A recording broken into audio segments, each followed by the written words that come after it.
everybody, and welcome to the stream. Happy Tuesday.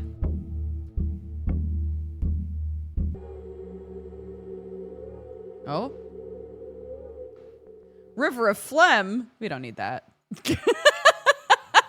That's the name of that next song. Nah, we're good. I don't need the River of Phlegm. Personally, I'm all right without it, I think. How we all doing? Full disclosure before we get started today, my kiddo got sick last night. She is feeling a little bit better, but I'm going to be taking maybe more frequent breaks than usual just to make sure she's doing okay. Yeah.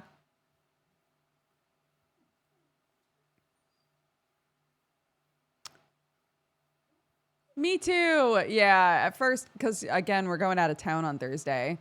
And Sam was like, oh my God, she's going to be so upset if she's like really sick and can't go. But she seems okay.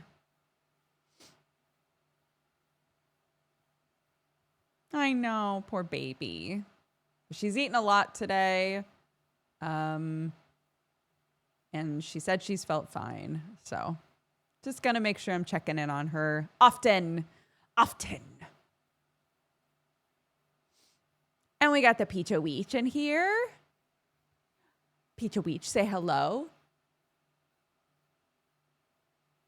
Oh, for the first time ever, you don't want to bark? Fine. That's fine. Can we donate subs to get her favorite dinner? That's very sweet, but unnecessary.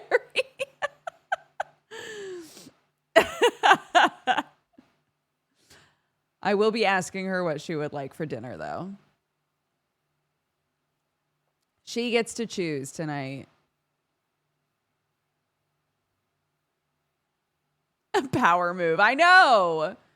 My Borker dog is like, nah. Nah, I'm good. I have nothing to say. Since when?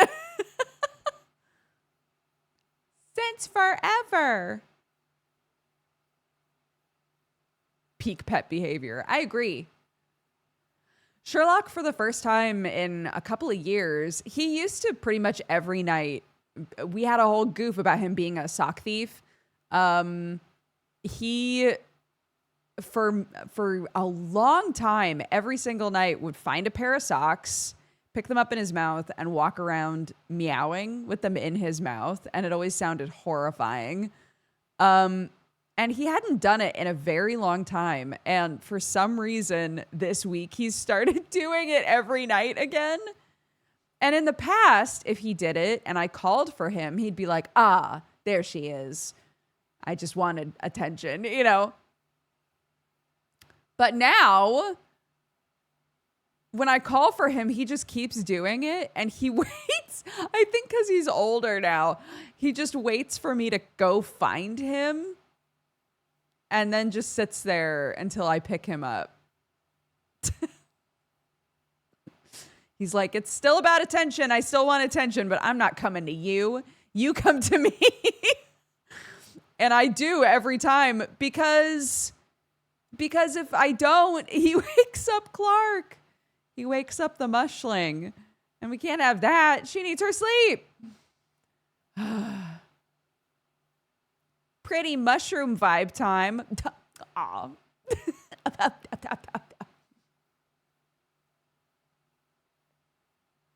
Mini baguettes with green pesto, mozzarella, and tomatoes. Oh my goodness. We have such an ingredient household right now. We have nothing just like ready to go. And I have not bothered to put anything together for future me. You know, so I opened the fridge. My kiddo just wanted like a couple little bits because, again, she's not feeling great. And I was like, well, I've got to eat something too. And man, realizing I was going to have to make myself something was so exhausting. So I had porridge. I had savory porridge, which came together pretty quick. So that's good. And I made enough that I had some left over for future me. See? This time, Thought about future me. Last time I made something, I ate it all immediately and went, I'm going to regret that later. And I did. Later, when I'm like, God, I don't want to make anything. Would really love a thing that past me made for myself. It did not exist. You want something quick, but nothing is quick. Yeah. Exactly. Anywho, I wasn't here yesterday. Why are we back at day one? Yes, let's catch you all up. I saw some of you guys saying that you just finished the VOD from yesterday, so you're ready to go. But yesterday we went back to fix some stuff. We had been told in a like future cutscene back at the Capitol, we had been told by someone who followed us to the Capitol from the step that if we, you know, it was in like a garbled puzzle type language, but basically if we went back to day 2 and made it so that we never went into Simon's study, that we would be able to re-enter Simon's study on day 9. So I went back to day 2, and started fixing a couple of things. So we undid ever going into the study. We made it so Baccio was never eaten. We explored saving Lara from Clara. Weird. But then but I realized the game keeps hinting that there is going to be something that I should not fix. And I'm pretty sure that this is the thing I should not fix, because the option is either let Lara die or lock up the changeling. And I don't want to do that. I don't want to lock up the changeling. I don't think that that's the right thing to do. So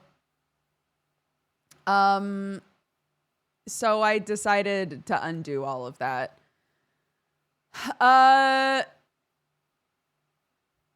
Yeah. So we fixed as much stuff as we could, went to day 9, got into the study, and saw an insane cutscene that basically told us that Simon and Isidore Barak, the two like pillars of this community that died within the same week, that they purposefully brought the sand plague back to the town. They did it on purpose. And from the way they were talking about it, it was like and this way only the strong will survive kind of thing, which I find very confusing, because Isidore is kin. Like Isidore Barak is one of the like native people that was in this area before they ever tried to make this fucking quote unquote utopia. And so I don't know if from Barak's perspective, it was more like, finally we will even the playing field, because the kin have been so taken advantage of. These fucking people moved in and tried to create this town, have like basically put them into indentured servitude, have like locked them up and treated them like animals. And so it was really surprising to me, especially after thinking about it. After we were done streaming, I was thinking about it a lot, and I was like, why the fuck would he do that? And the only thing that I can think of is that from his perspective, it was a disease would kill indiscriminately. But that's not really the case, is it? Like, we've explored in this game that there are a ton of people who are starving, and clearly the people who are able to not be starving during the pandemic are doing better than the people who are starving to death, right? Like, in the end, the people who have money and position and like power are still doing better than everybody else. So I don't know. I'm just trying to figure out what the fuck Isidore wanted out of doing that. Simon seems insane anyway. So like Simon being like, yes, I want to make a utopia. And the best way for me to do that is to make it so the only way we can have a utopia is to kill off the weak, right? I'm like, okay, sure. Sure. Like, fuck that guy. What the fuck was what what was what was Isidore's intention here? And we know that they were like best friends, or at least very intimately connected with one another, according to his son. So they had discussed like similar intentions, right? With the town. I don't get it. I don't know. I don't get it. And I'm really hoping. All of this to say, we got this big cutscene that was like, yeah, they brought the plague back on purpose, right? So that unlocked for us the ability to go back to day one, because I think it's Maria Kaina that said that she saw us talk to Simon on day one. And we're like, we never met Simon though. But now we can finally go back to day one and complete the day without the inspector interrupting us and being like, I don't want to hear about fucking children anymore. I don't want to hear about children anymore. So we're moving on. We're going to day 5, right?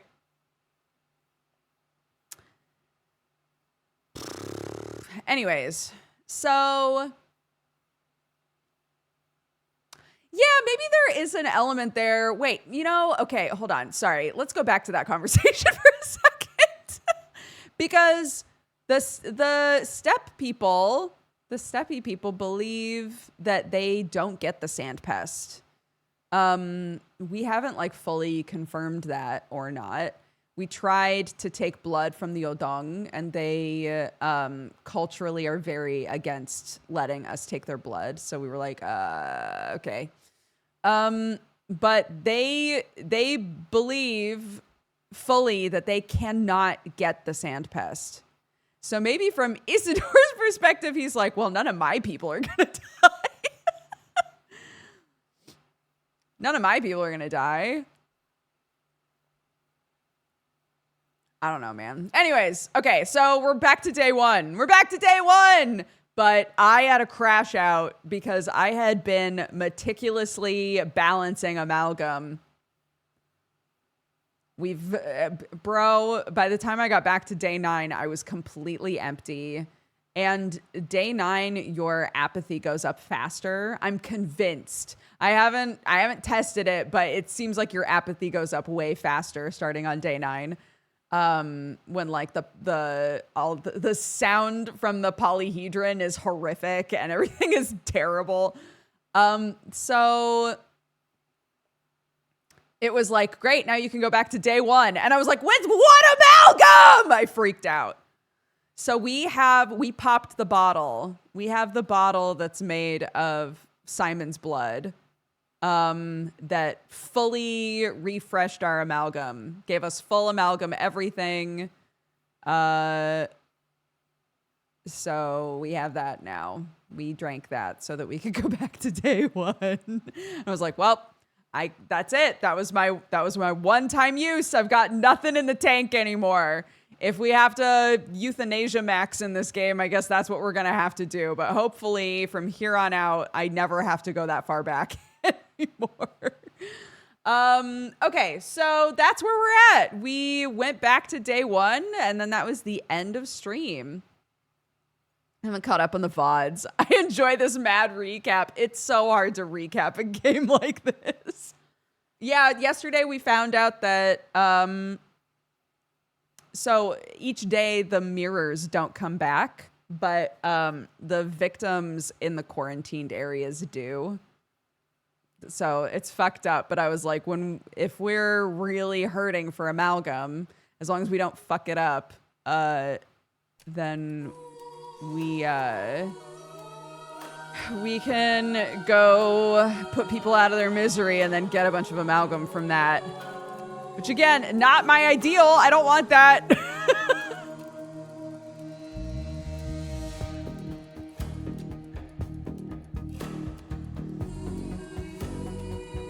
Okay. Back to day one. I'm so excited. Back to day one. Let's do it.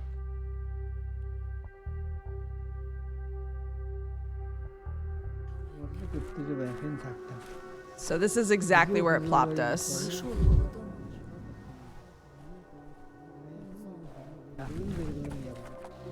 Huh? That's me. Wait. What's happening? That's me. That's me talking to that guy.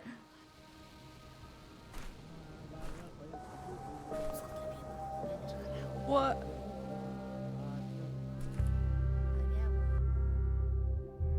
My eyes touch you, beholder. What was that? I just saw some sort of... What did you see, beholder? The feeling you... Oh my god.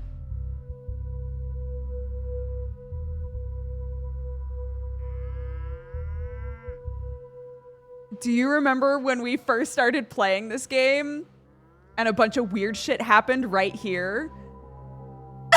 It's because we time traveled. Dude, what? Ah! Bro. What did you see, beholder? I have the feeling you weren't speaking to me just now, but to me. I saw all things at once, the past, the present, and the possible. Doesn't matter what I saw then, now I see myself. That's wrong. I said something else back then. Oh my god. Dude.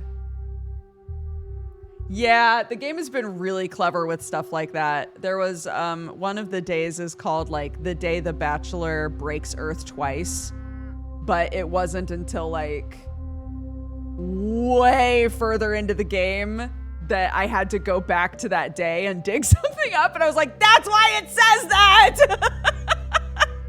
It's cool. Moments like this feel so rewarding to have like stuck with the game this long.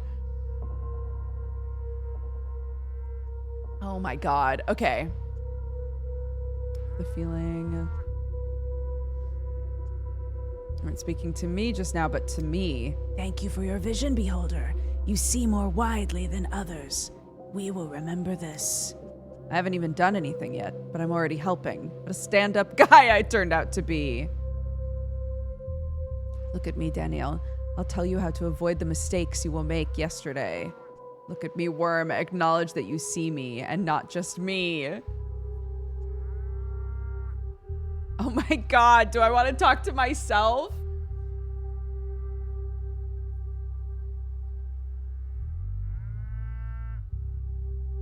No. Acknowledge that you see me and not just me. Us worms are blind. We feel the warmth of the future, but we do not see it. You feel me, but you do not see me. I understand. Oh my god. Is this me meeting? Oh, do I get to meet Ava for the first time? Locked. Ah! I don't like this. This is so weird. Dude.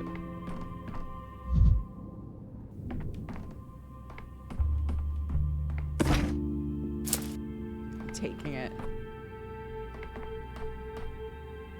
I like that there's still stuff in here for some reason. Rough as Dutch, safe to touch.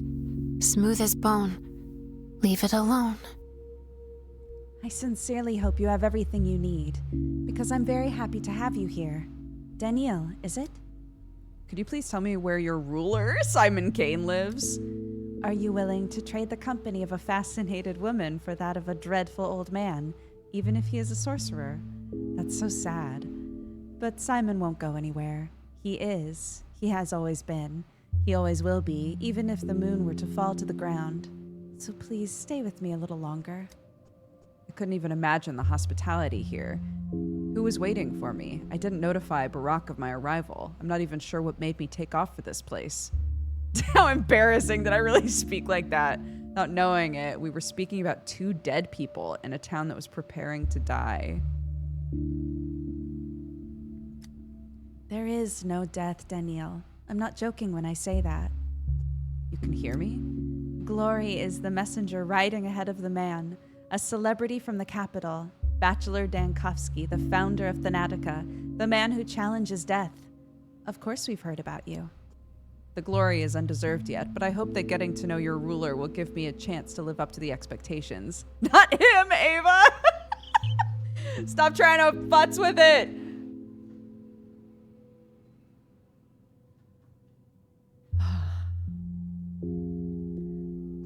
I never met him. What's happening? What's happening to me? You understand it yourself. Simon is holding out his hand to you. Show me where Simon lives. It's not far. The Kanes live at the Crucible on Bridge Square. Could I please offer you a piece of advice? Go on. Remember what I told you before, that Simon saw the possibility of a higher life in breaking the whole into parts, including the spirit. Including Bachelor Dankovsky. I don't want this. I want to remain myself.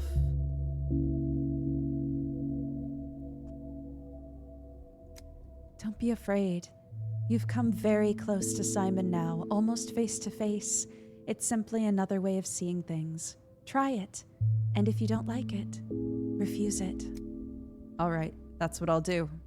Go. I'll prepare everything for your return. Do come back after you speak to the Kanes. They will probably do a lot of things that will puzzle you and put you on guard. I'll have some advice that may be of help to you if you need it. Damn it, I don't want any of this nonsense. I want to cure the plague. Do you promise you'll wait for me? I'm meeting you in the still water and watching myself from the outside at the same time, passing through 2 doors at once. Is that right? Yes. All right, I'll come back. I'm unlikely to stay here for long, Ava. I'll depart after speaking to Simon, with or without him. I'll come back.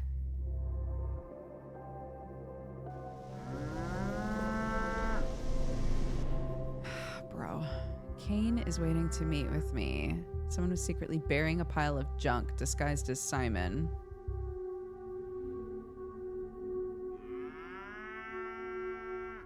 Today I first set foot in the town's pavements and Simon was already dead. News of his death was spreading and tearing the town apart. The kin tried to ward off the disaster. All signs of it hung in the air. Back then I didn't understand the reason for the celebration. Simon was waiting for my arrival. A place was prepared for me at the Stillwater, the guest house.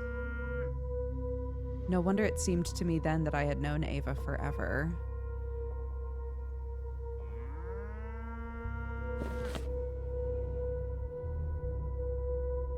I found out about the collapse of my hopes here.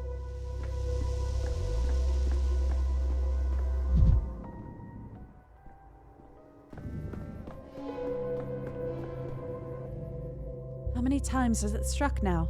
I've lost count. 14? What's with you and the strikes?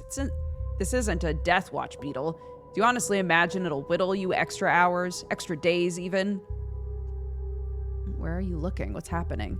Once word got around that Simon was gone, the cathedral doors slammed shut. Can't get in now. The cathedral will be mourning the loss for 3 days. I hate the bell sound. It turns my breast milk bitter. The baby won't even nurse. And my daughter, when the bells start up, grays show in her hair. She's just a mite. She grays with every peal of the bells. And then the ringing ends and the gray is gone. Gray hair is the result of a very specific biological process in the body. At this rate, I'll be gray myself before long. Children!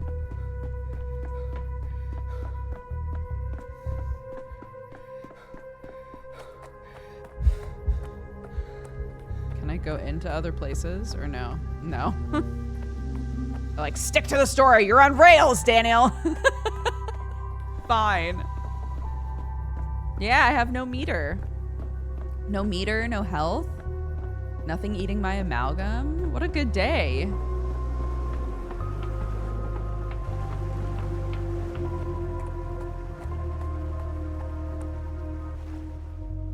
Simon Kane, I was told you'd be waiting for me, but I assumed it would be at the Crucible. The Onira techs have met the challenge.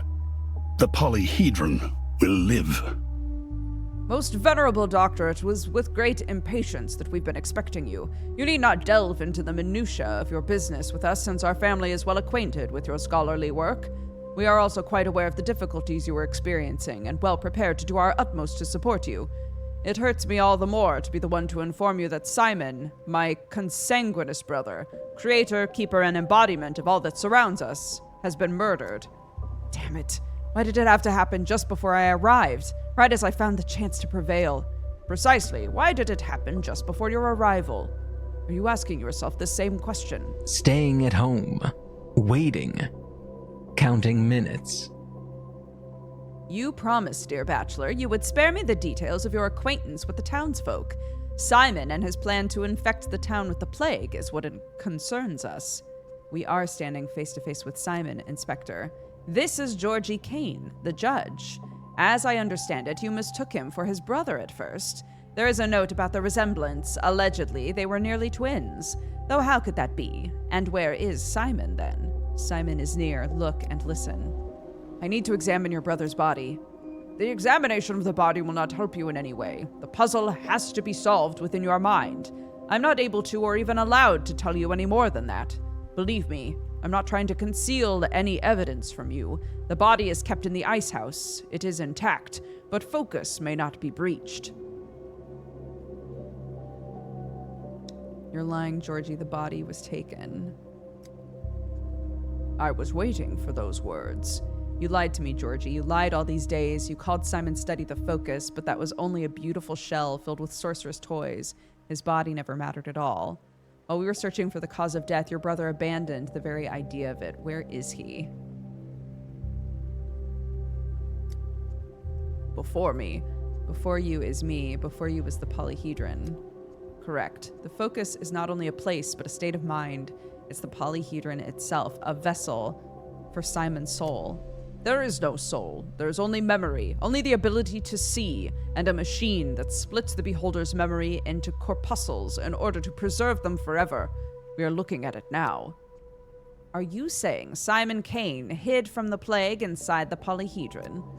He entered the focus in order to cease being a single self, and thus deceive time. And you, dear bachelor, knew this from the first day. I don't think the notion of a first day applies to the story. These are word games. In essence, the phrase Simon is alive describes a state of the world fully identical to the one we find ourselves in.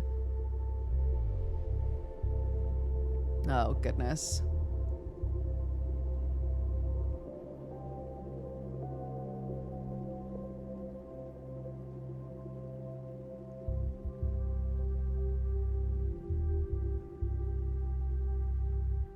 I don't think the notion of a first day applies to this story.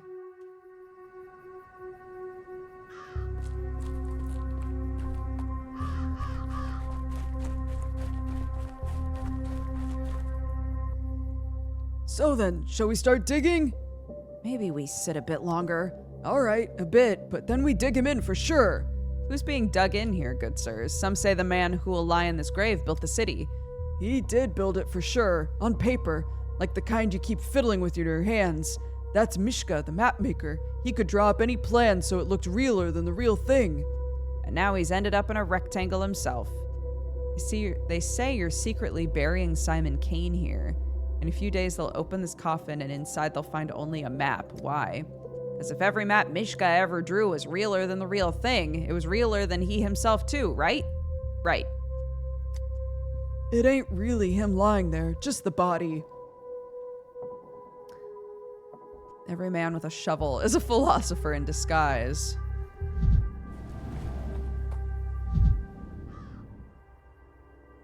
Is the meaning that Simon dies with every unfortunate soul. This man has nothing in common with Simon.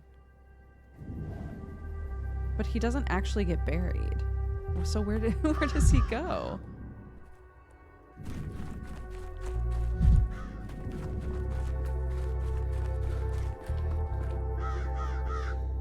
The Canes say the dead man's body is hidden in a cold room somewhere in the Crucible, if I understood correctly. But I've heard whispers that that's a lie, that this afternoon an unnamed body was buried at the cemetery. Show me where it happened. Must you tread the earth with your feet? How curious. I often see death standing behind a person. This is the first time I've seen life.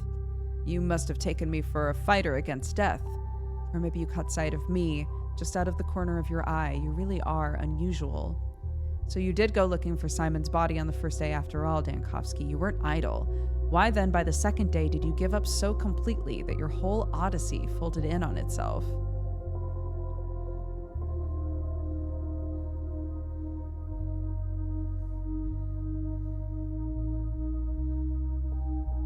They're gonna have me go to day 3 after this.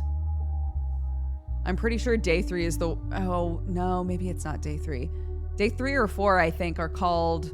One of them is called,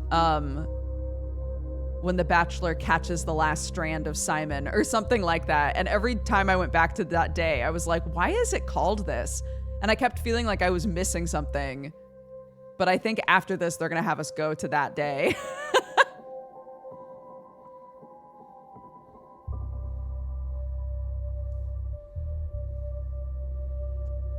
They caught sight of me. Not far from here, by the western wall of the cemetery, the Cane's servants are burying someone with no name, but it doesn't seem to be Simon Kane, or so it seems. Someone else may have died in the Kane household. That's not unlikely. Thank you, child. I'll see to it. Walk softly, please. A living girl already climbed out of one grave today. Ah, Clara! She left a while ago, though. I'd rather the rest of the dead stayed where they are. Is this a common occurrence? People climbing out of graves? No, that can't happen. It's too scary, and she wasn't dead anyway. She was alive. Just some changeling, I think. A changeling, you say? She might be worth talking to, more so than the Kane servants. I have a feeling she sees things differently.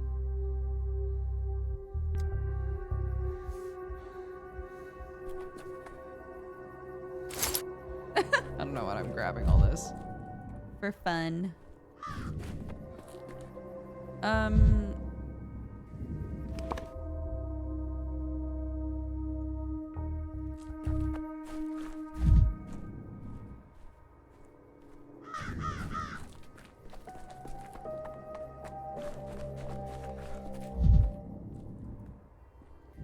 wondering if there's anything else going on over here that I should be seeing. I'm loving this too. This is so cool. Oh, I can't leave. Can't leave. So what is it that I'm supposed to do? The locals believe in a Shabnak. Oh.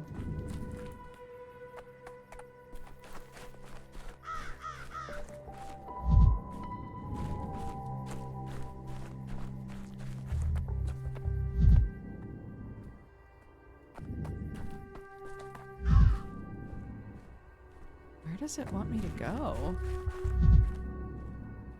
I thought I was gonna go talk to Clara. I miss watching your streams. Thanks for all the fun. Well, welcome back. I hope you've been doing good. Can I talk to them again, or? Within the time to scheme on behalf of the Canes, people stricken with grief.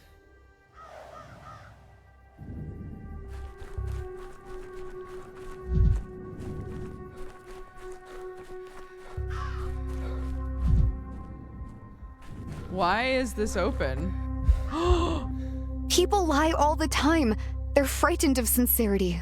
It's like going outside naked. This is where they bury Reuben later. What the fuck? So this is what you look like. A bit small, to be honest, and quiet. I was expecting, some mighty old man, beard down to his waist, booming voice and all that. Are you the living girl who crawled out of a grave? Laska said you left a long time ago.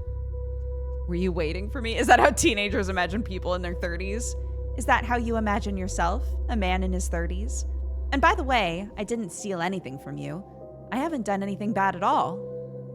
A guilty conscience needs no accuser. I didn't even claim anything. So you and I have known each other since the first day, then. You and I, yes, you created me after all. But my twin sister and Bachelor Dankovsky, no, I don't think so. He never made it this far. See, when he was searching for your body in the cemetery.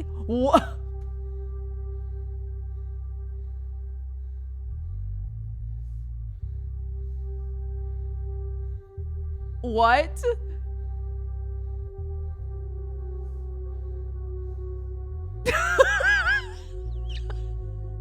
Hold on. Oh, wait. What the fuck? Hold on a minute.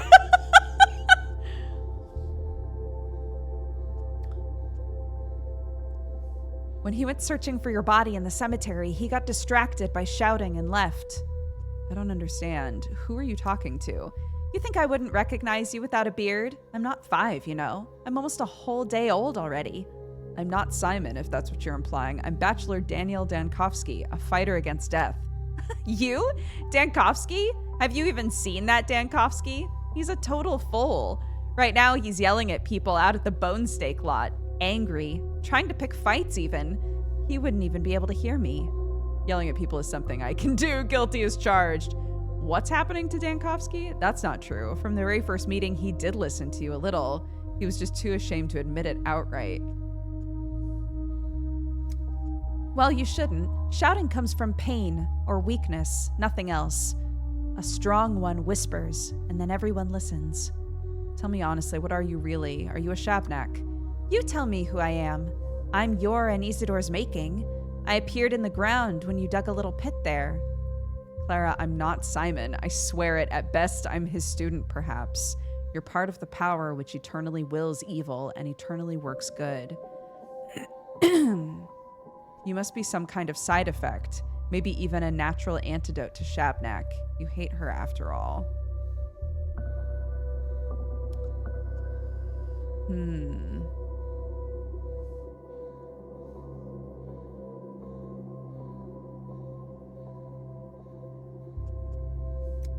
Don't disown me, will you? Please? I can't take responsibility for you. I'm not Simon. Fine. Go to your Dankovsky then. You obviously don't need anyone else. He's out at the lot, head full of holes, just like you wanted. Really, broken into pieces so you could put him back together. Go on then. You're unbearable. I'm telling you, I am Dankovsky. I'm looking at myself from the outside. You should go too, Clara. You'll find your path.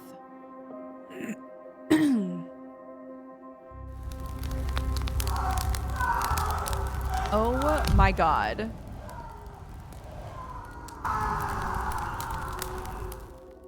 The Shabnak Mara wears human skin. Everyone knows that. Women's skin too, everyone knows. She's from the steppes, so it's steppe skin. We caught her and we paid the abomination back.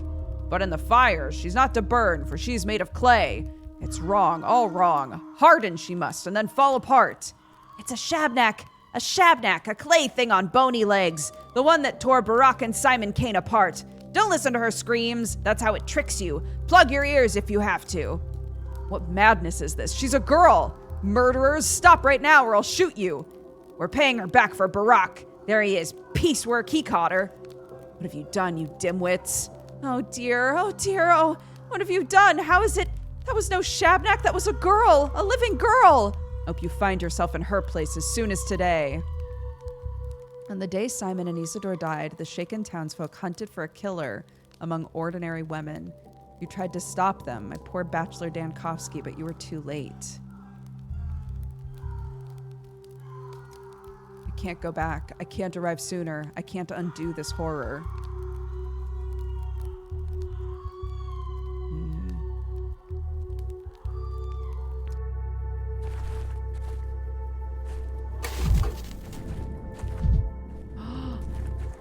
My girl that I keep running from.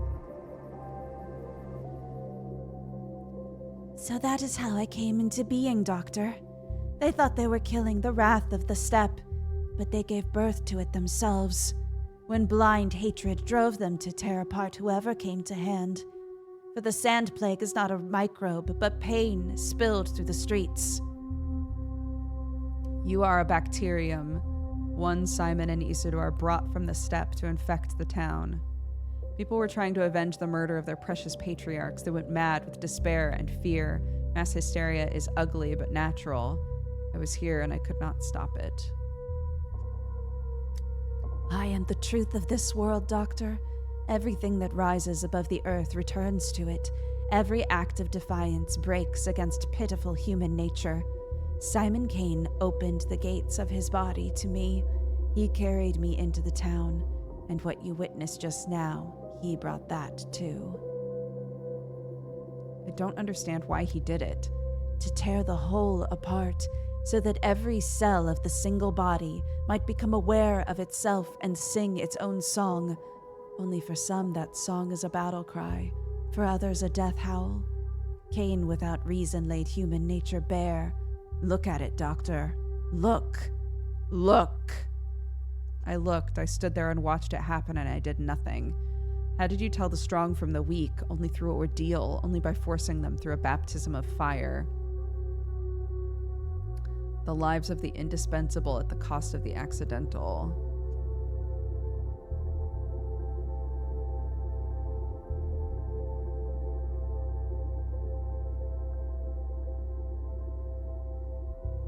You're not leaving this place. Neither tomorrow nor yesterday. He's like, bro, I don't know what's going on with you, but... Like it or not, dear Bachelor, this scene must be discussed with a specialist. Kindly endure his company. Oh, all of this is highly symptomatic. The clinical picture is as clear as day. Tellman, I refuse to speak with this man. I've already explained I consider his theories unscientific. How eager you are to label me insane. Anything incomprehensible is easiest explained as madness. On the first day of your stay in town, a frenzied mob murdered stepwomen, believing a mythical golem killer was hiding among them. You witnessed one such execution and failed to stop it. And since then, the plague has taken shape for you as a woman golem, endlessly burning, unable to burn. The plague, and I presume all its attendant disturbances, riot, panic, and so forth. By killing the imagined Shabnak again and again, you were attempting to atone for your failure to save the unfortunate girl. I mean, that tracks. What unbearable nonsense. Your fantasies of returning to the past to correct mistakes, your mood swings, characteristic of monomaniacs. All of this is plainly a consequence of the horrific scene you were unable to prevent. Nonsense. Absolute nonsense. You argue in vain, my dear Bachelor. Professor Tellman's reasoning sounds most persuasive. What matters is we now see your madness has noble roots. You are a humane and sensitive man. You could not endure such a monstrous scene, and so you broke. My condolences. I know, that's what I'm thinking. It's so... Like, we have been stalked by the image of this woman the whole game. The only way to stop her is to guide her towards fire. Like, all of that tracks 100%. If I keep killing the Shabnak over and over, I'm becoming like the mob, not standing against it. I'm a physician. Do you think I've seen a single death? 10, 100? Why would the 101st affect me so, no matter how brutal the execution? You reduce me to a single note when I am, at the very least, a decent sweet. I see your logic. All I have to do is agree that I'm mad and the accusations stop. Is that it? Only then I'll never see Thanatica or my research ever again. How can you judge the clarity of your own mind? It seems to you that you are sane, but only because you cannot see yourself from the outside. That's an amusing accusation. If I learned anything here, it's precisely how to see myself from the outside. And what do you see? Someone here is clearly seeing Bachelor Dankovsky from the outside. That much is clear, but who? And what do you see? I see Bachelor Dankovsky standing on the steps of the polyhedron. I see myself there. To close the loop, he must enter. Now he's ready, and when the hour strikes, the polyhedron will open. And when will that hour strike? I don't know, but I'm ready to meet it. Very well, let us surmise. Summarize. Simon Kane unleashed the plague upon the town deliberately, staged his death, and hid himself within the bastion of the polyhedron, a tower beyond the reach of infection. This certainly adds new colors to the story. If you knew this, your obsession with Simon becomes easier to understand. The polyhedron holds Simon's memory, not his body. Seen things through my eyes now. There you have it. I'm not obsessed with him. I'm not Simon. I'm only his student.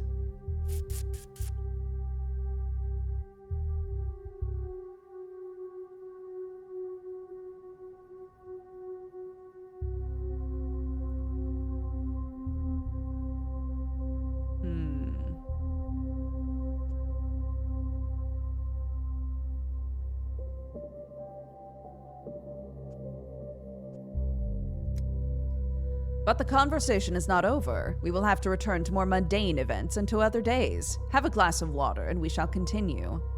All the more so since the polyhedron will only open at the very end.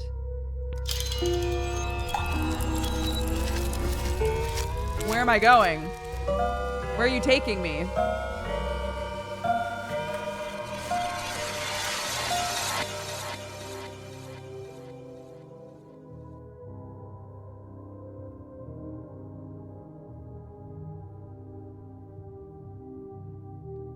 I could jump back in time and save her, but I won't save every one of the thousands of murdered townspeople, and I must.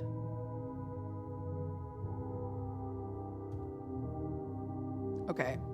So I can't go back to that day.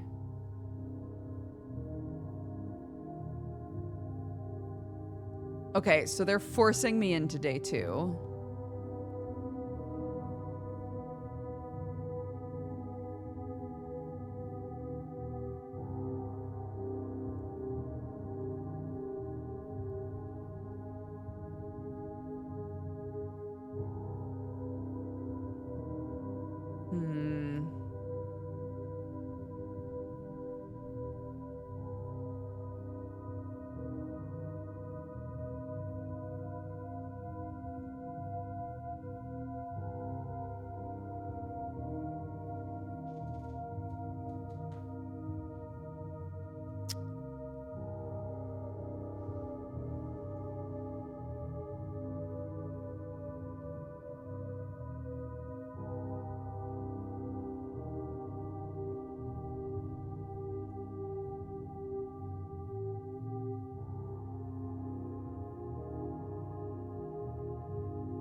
I need to undo any of this.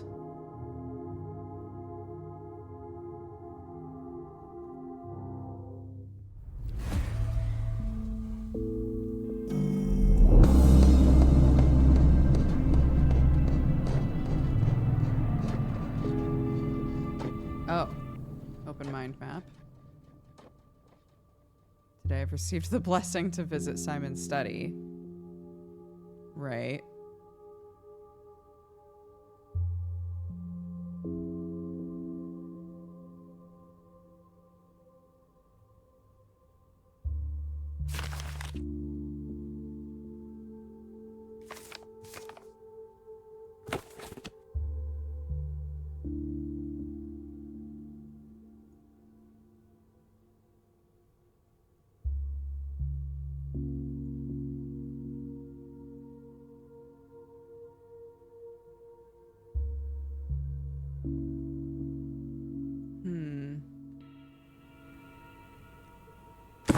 I don't know what I'm supposed to do.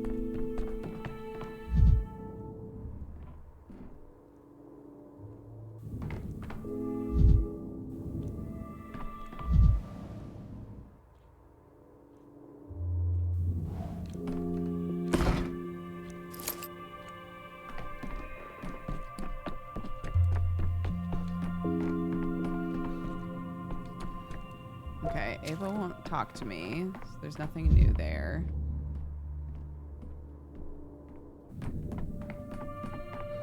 I'm nervous to jump ahead.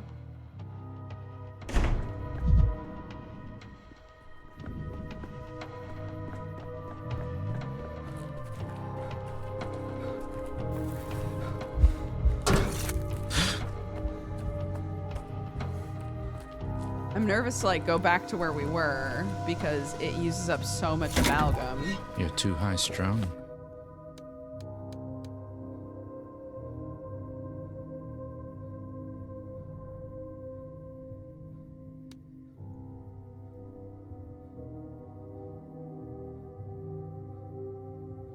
I might as well try to go in here again now, I guess.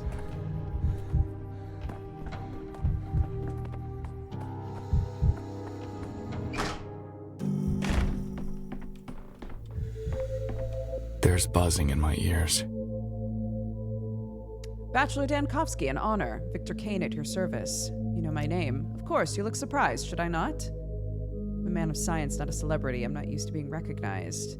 People know your name for one of two reasons. You did something important or something was done to you, since I haven't made any breakthroughs yet.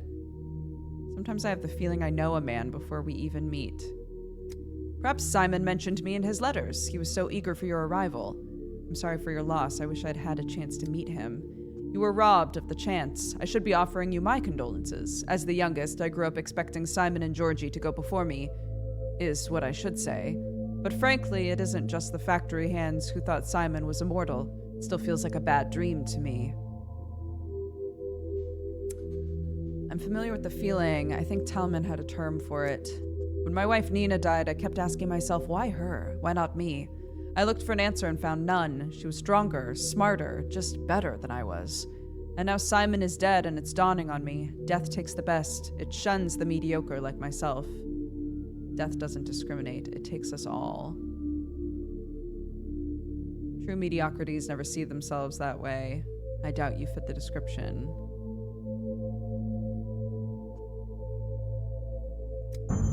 Everyone will talk about what a great man Simon was, and it's true, yet my dearest memory of him is simple.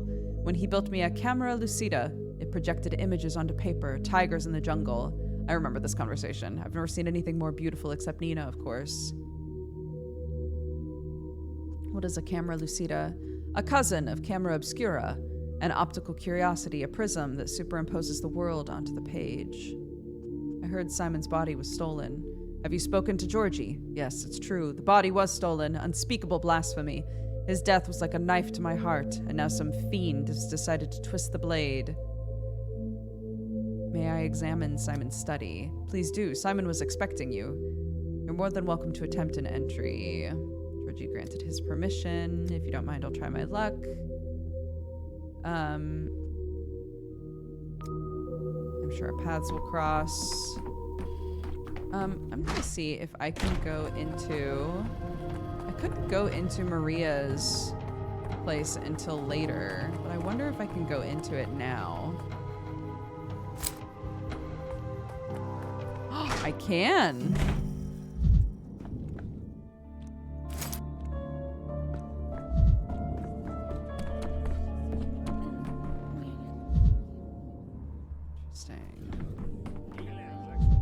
She's not in here, though.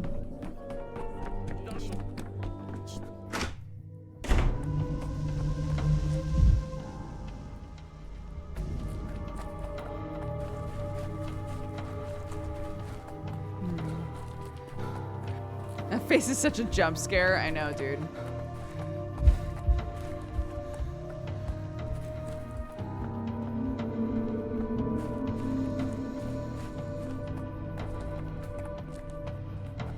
The goal is to learn things each loop to solve each problem better than last time.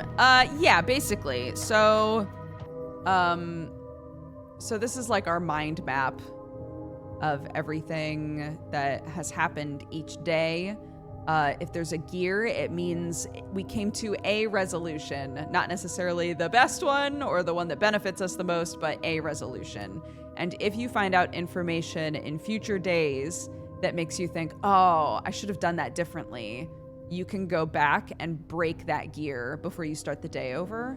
The way that they like make it really spicy is you have what's called amalgam, and you use the amalgam to time travel. So if you are running really low, like I was last stream, you have to be careful about how you're using your amalgam or you'll completely run out.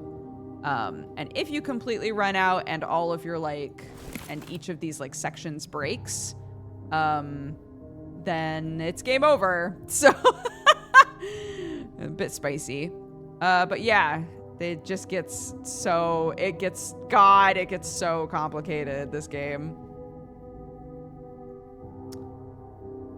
Joshua Rod, thank you so much for subscribing. Welcome to the Cat Gang.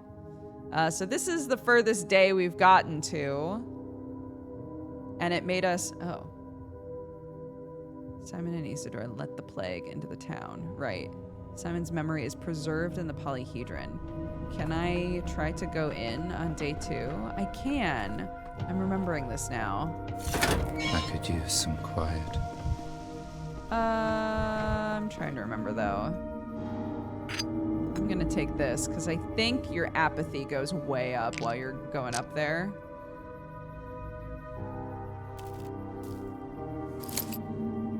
Uh-oh.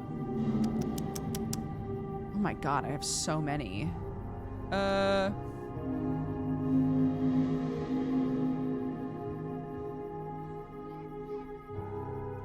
I don't need these today.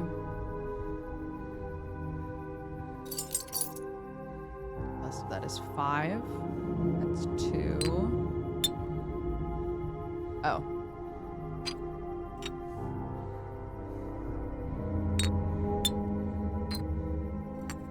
Oh my goodness.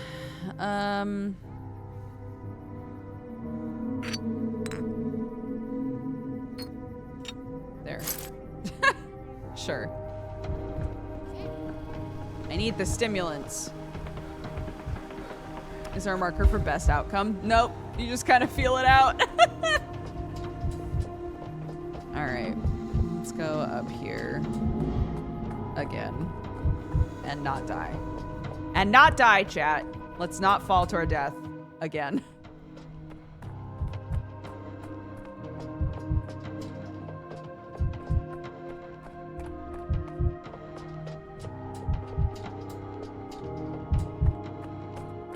Oh my god. Last time I came up here, my apathy was so high. It was not good. He said the polyhedron won't open until the end, but I feel like, I don't know, we're here on day 2. It's the only day they let us walk up these stairs. And we just found out a bunch of shit, so I might as well come up here.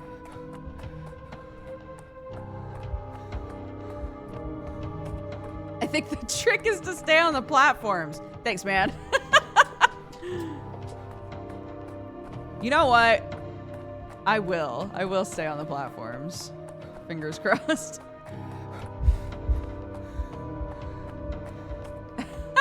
Pro gamer. I try.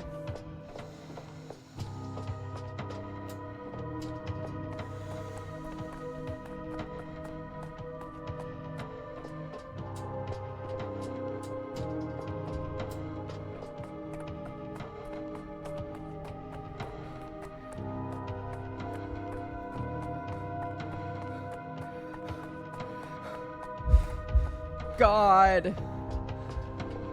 Come on now.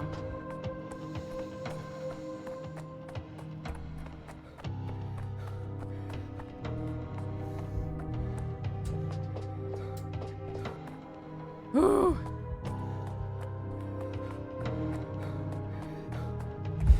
Can I pause and smoke a cigarette? Ah, that's better. That'll definitely help me breathe up here.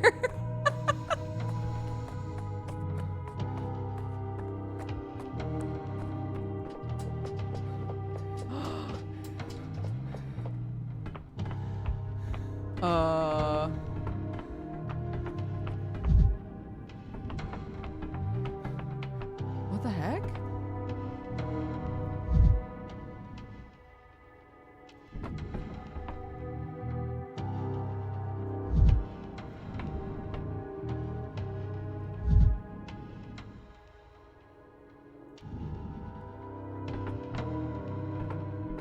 the frick is the door? How do you get in?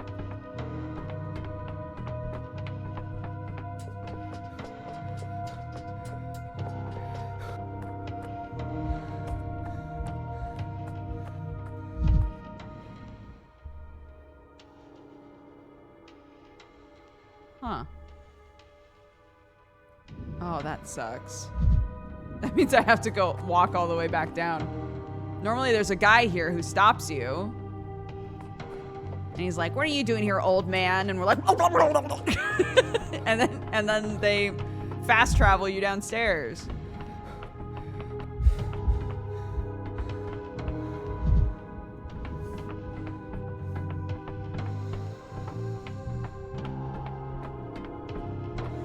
Oh man. This is why I brought the Twirene.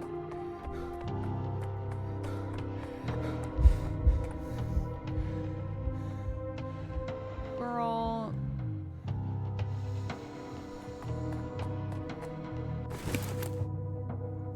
Do you expect this from me, Simon K?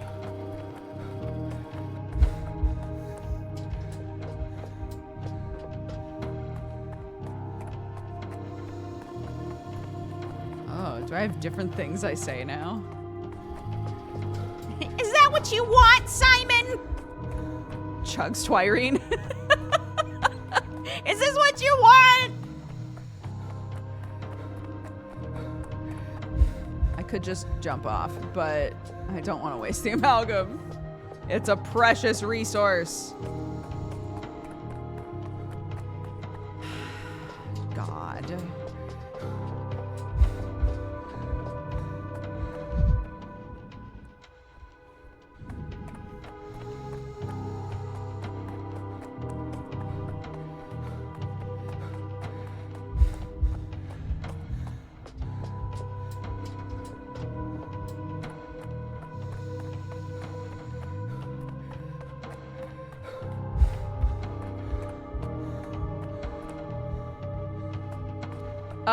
Yeah, so the original Pathologic game and Pathologic 2 are more kind of like, I mean, they're bonkers, but the survival system in them is a bit more like classic, right? It's like, are you eating, are you drinking? This one, they're like, is he eating, is he drinking? Probably not. But how's his mental state doing? So instead of balancing if you're eating or drinking, you're trying to like kind of tightrope walk your mood swings.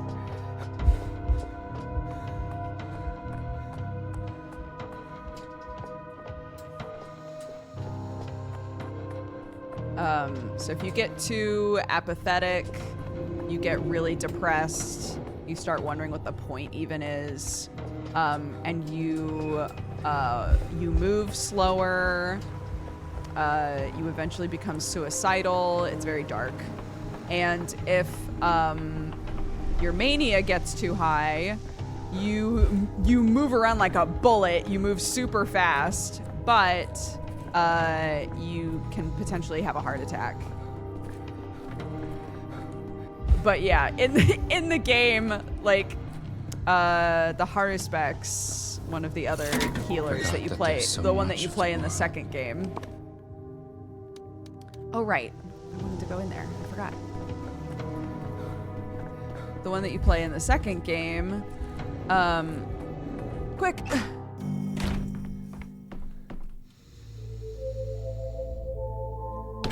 No!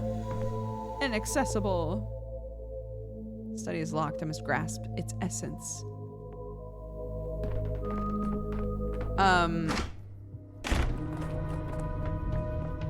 Barack like has like an insane sense of smell, and he smells us and he's like, "Smells like you never drink water."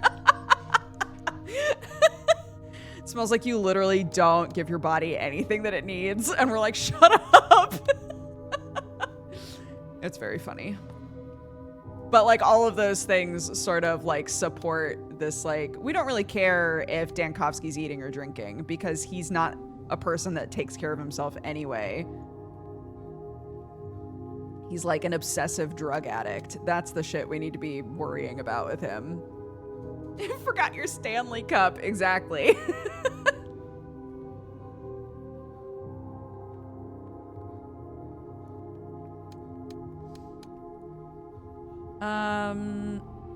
Man, okay.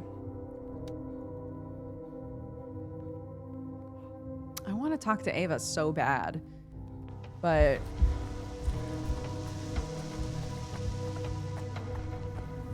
homegirl's like, everything's fine. It's not fine, Ava.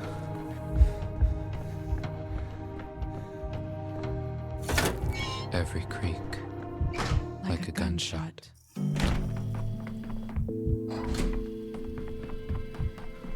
See, I'm a bit manic. I'm very speedy. Speedy boy. Woohoo! Oh, God. Woohoo! Okay.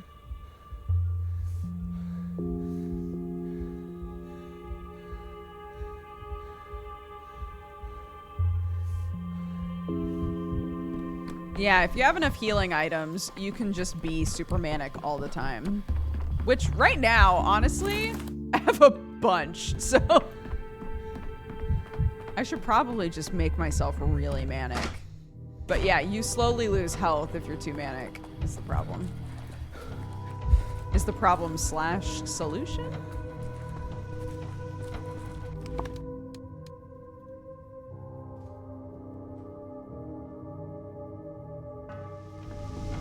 I'm curious if I go in there now that I've been in there on day 9, if it's different. Ugh, right. For gore. Yeah, that's true. If you're too manic, you're like, I literally can't talk to this person right now. And some people make you manic. There are a couple of characters, specifically children, make Dankovsky really manic, which I will forever find funny. I've seen the Pathologic games around and noticed you've been playing the third a lot. Can you give me a rundown on the series? Should I decide to give this game a try? Should I start with 1, or would playing the third first be okay? Okay, so yes, playing the third first actually works great. The first one, they all have the same story. It's 12 days, a small town in the Russian steppe that's being ravaged by a plague. In the first one, there are 3 different routes with 3 different healers. The follow-up games have been focusing like retellings of those routes, but you're only playing one character. So, the second one is someone who's from this town named Artemy. And it's kind of more of a, we were just talking about this, but it's kind of more of a classic survival game, but you are trying to solve the plague in your own way. This one is a really good starting game because you play as someone who's not from here. So you get kind of this feeling of like, the person I'm playing is just as confused as I am. You know, people will talk about shit in this town and you'll be like, I'm not from here. I don't know what's going on. It's much more of a detective game. Dankovsky's very cerebral, I guess you would say. The game is a lot of like finding out information and putting things together and trying to solve problems and mysteries and gather clues, while also being like one of the only trained physicians in this town and still trying to treat people and help with the plague yourself. So I would say, personally, and people in chat can disagree, but I would say play 3 and then play 2. They are very, very different games because the characters are very different and come at the situation from a very different place. And I'm really hoping they'll make a 4th one so you can play the 3rd route, and that one would also be incredibly different. If I recall correctly, Artemy will straight up speak steppe language sometimes. Yeah.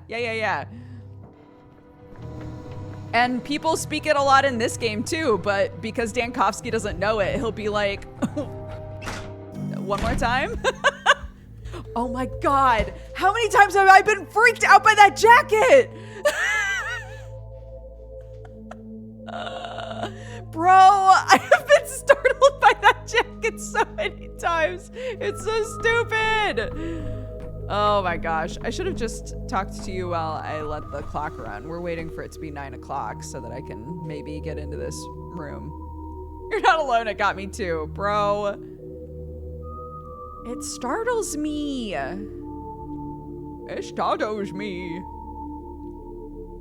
Yankowski will speak Latin, so that's true. And I have no idea what he's saying when he speaks Latin. That's true.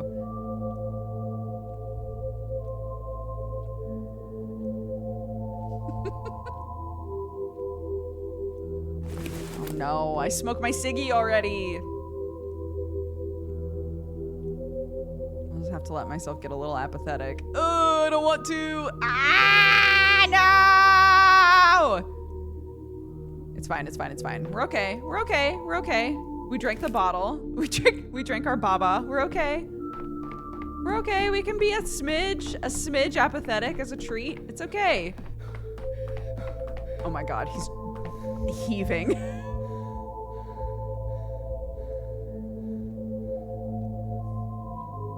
Come on. Come on.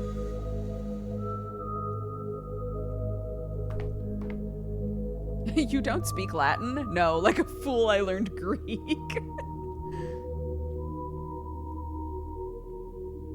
Okay, is it gonna look the same in here? That's my question. That's what I want to know.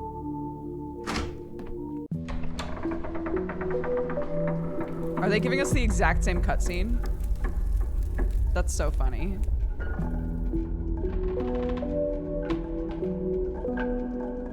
It is the same. It's the same cutscene as last time. That's funny. Okay. My decision echoes in the future. Right, but something's not right here. Right, and then all the kids are in here. I don't want to talk to you guys. I've already done all this. Bye. And Maria's here. God, I don't want to talk to Maria either.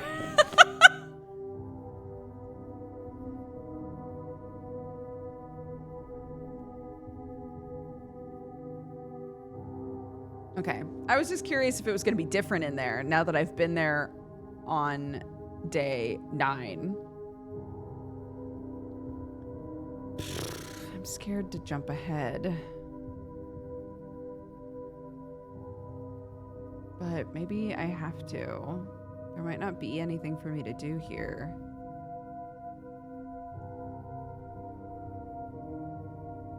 Also, when is the rat prophet gonna come back and be like, hey man, you did right by me. You did right by me. You never killed the rats. Here's your reward. When do I get my reward?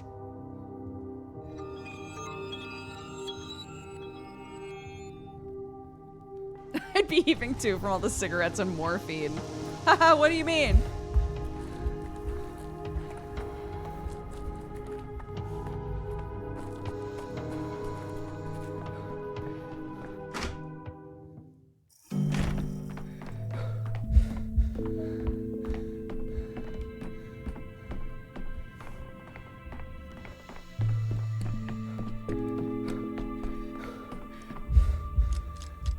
Oh my gosh, guys. How much does it use to take us to day 10? Oh God. Should we do it? Should we go to day 10?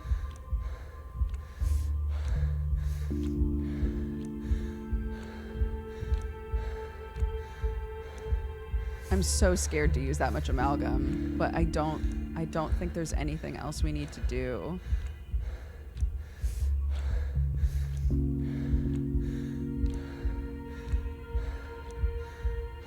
Why day 10? Because we haven't been there yet. Day 9 is the last day that we went to and watched the cutscene where we found out that the 2 dads started killing everybody on purpose. But I don't think there's anything for me to do specifically in day 9 anymore. So part of me really wants to just jump back to day 10. Thank God there's not a streamer called Day 10. So true.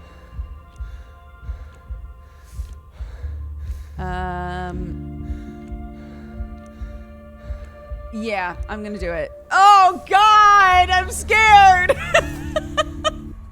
It's fine, it's fine, it's fine.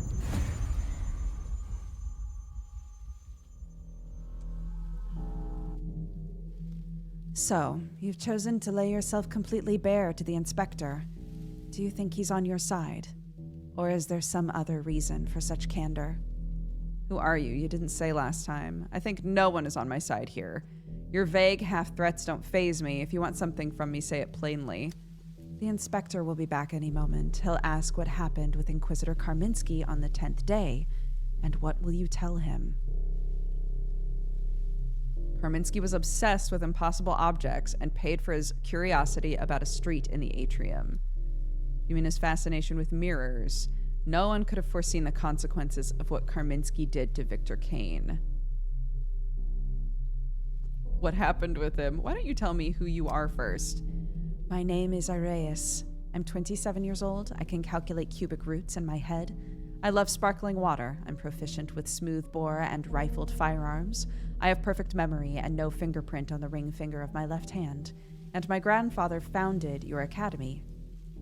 2 of the above are false. And I think that's enough for you. So now, what will you tell the inspector about Inquisitor Karminski's actions on the 10th day?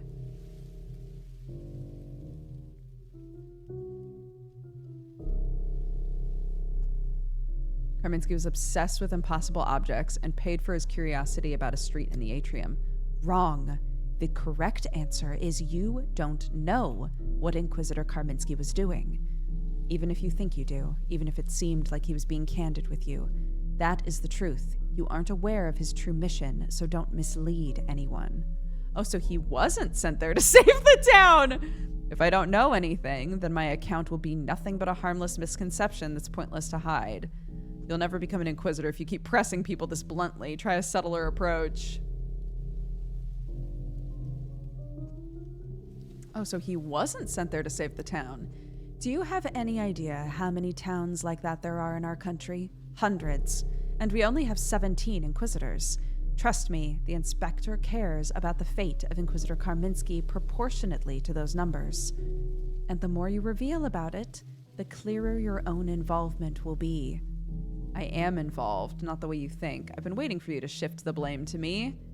Everything that happened to Karminski, he did to himself. Bam. Real.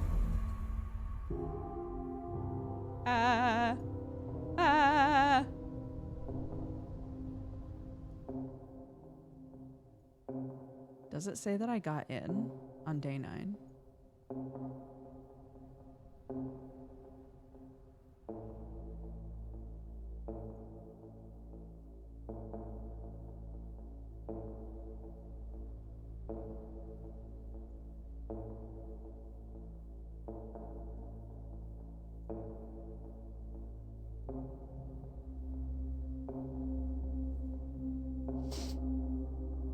Katarina is saved.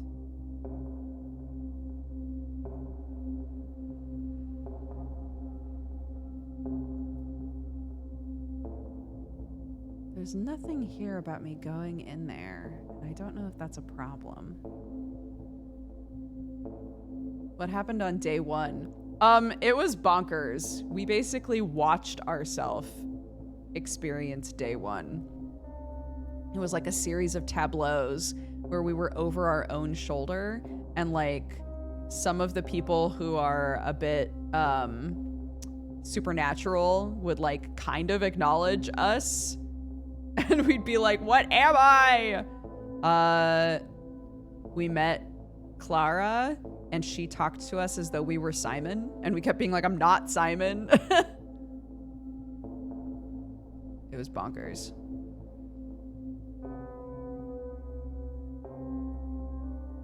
I just joined looking at this mind map and my brain immediately turned off. Hi, Summer. Bro, I know. I was showing this to somebody else who came in too. I was like, this game... Dankovsky's the opposite of head empty, and sometimes it's exhausting. Like, you can turn off sometimes. It's okay. It's too much. It's too much, man. But look. Ooh, pretty fresh day. Ooh, pretty, beautiful, fresh day.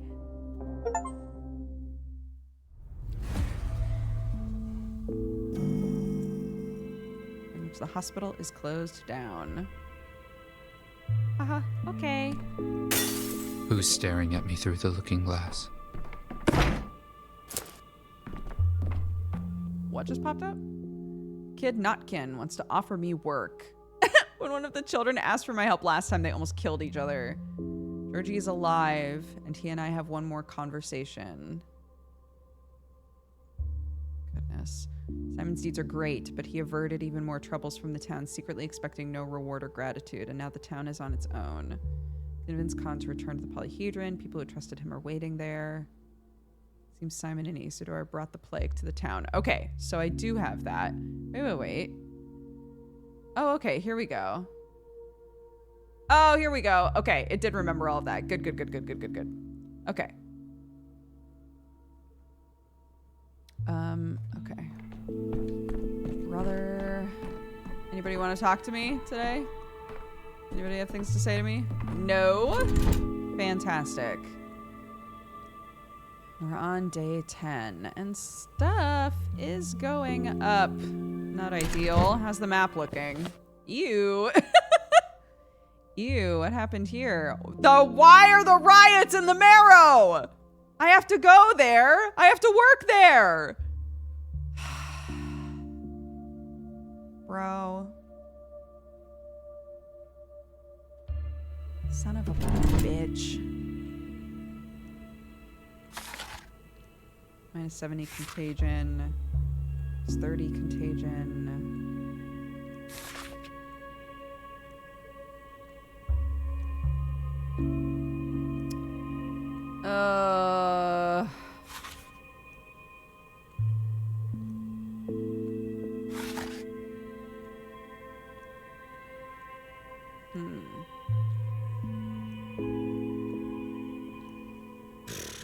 Okay.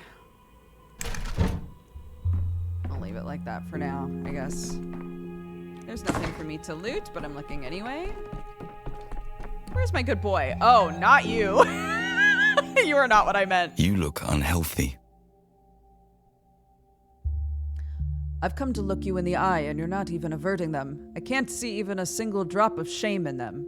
How is that, Dankovsky? Tell me, how can this be happening? You seem to be on edge, Reuben. What's happened? And he has the nerve to ask. You're a phenomenal creature, Dankovsky. Do you really not care about people at all? The changeling has killed Lara. Why is she still walking free? Why haven't you done anything? Do you really not give a damn? You're confusing me with someone. I'm not the Inquisitor. I'm not the town's governor. I'm a doctor. I treat people. I don't punish them. Do you think I'm not mourning Lara? Trust me, I've done everything I could. Absolutely everything. I do feel bad for Reuben. He's been through a lot. He was buried alive in this game. He's had a very fucked up time this week. Lara can no longer be saved, but letting her murderer go free is blasphemy, desecration of her memory. And what do you suggest? Killing the changeling by laying on hands, an eye for an eye, a life for a life? No? Yes? I don't know. Neither do I, Reuben. I don't know either. Why don't you do it yourself then? Why are you trying to dump your thirst for vengeance on me? Don't, Reuben. Revenge won't give you anything besides prison and abandonment. What you call a desire for vengeance is called law in the normal world. But it seems no law exists in this town. The law has abandoned us. Since Simon's gone, everything's broken. Even the laws. I can't go on like this anymore. I'm leaving. Where to? I can no longer work at the hospital. I can't see you every day, pretending nothing happened.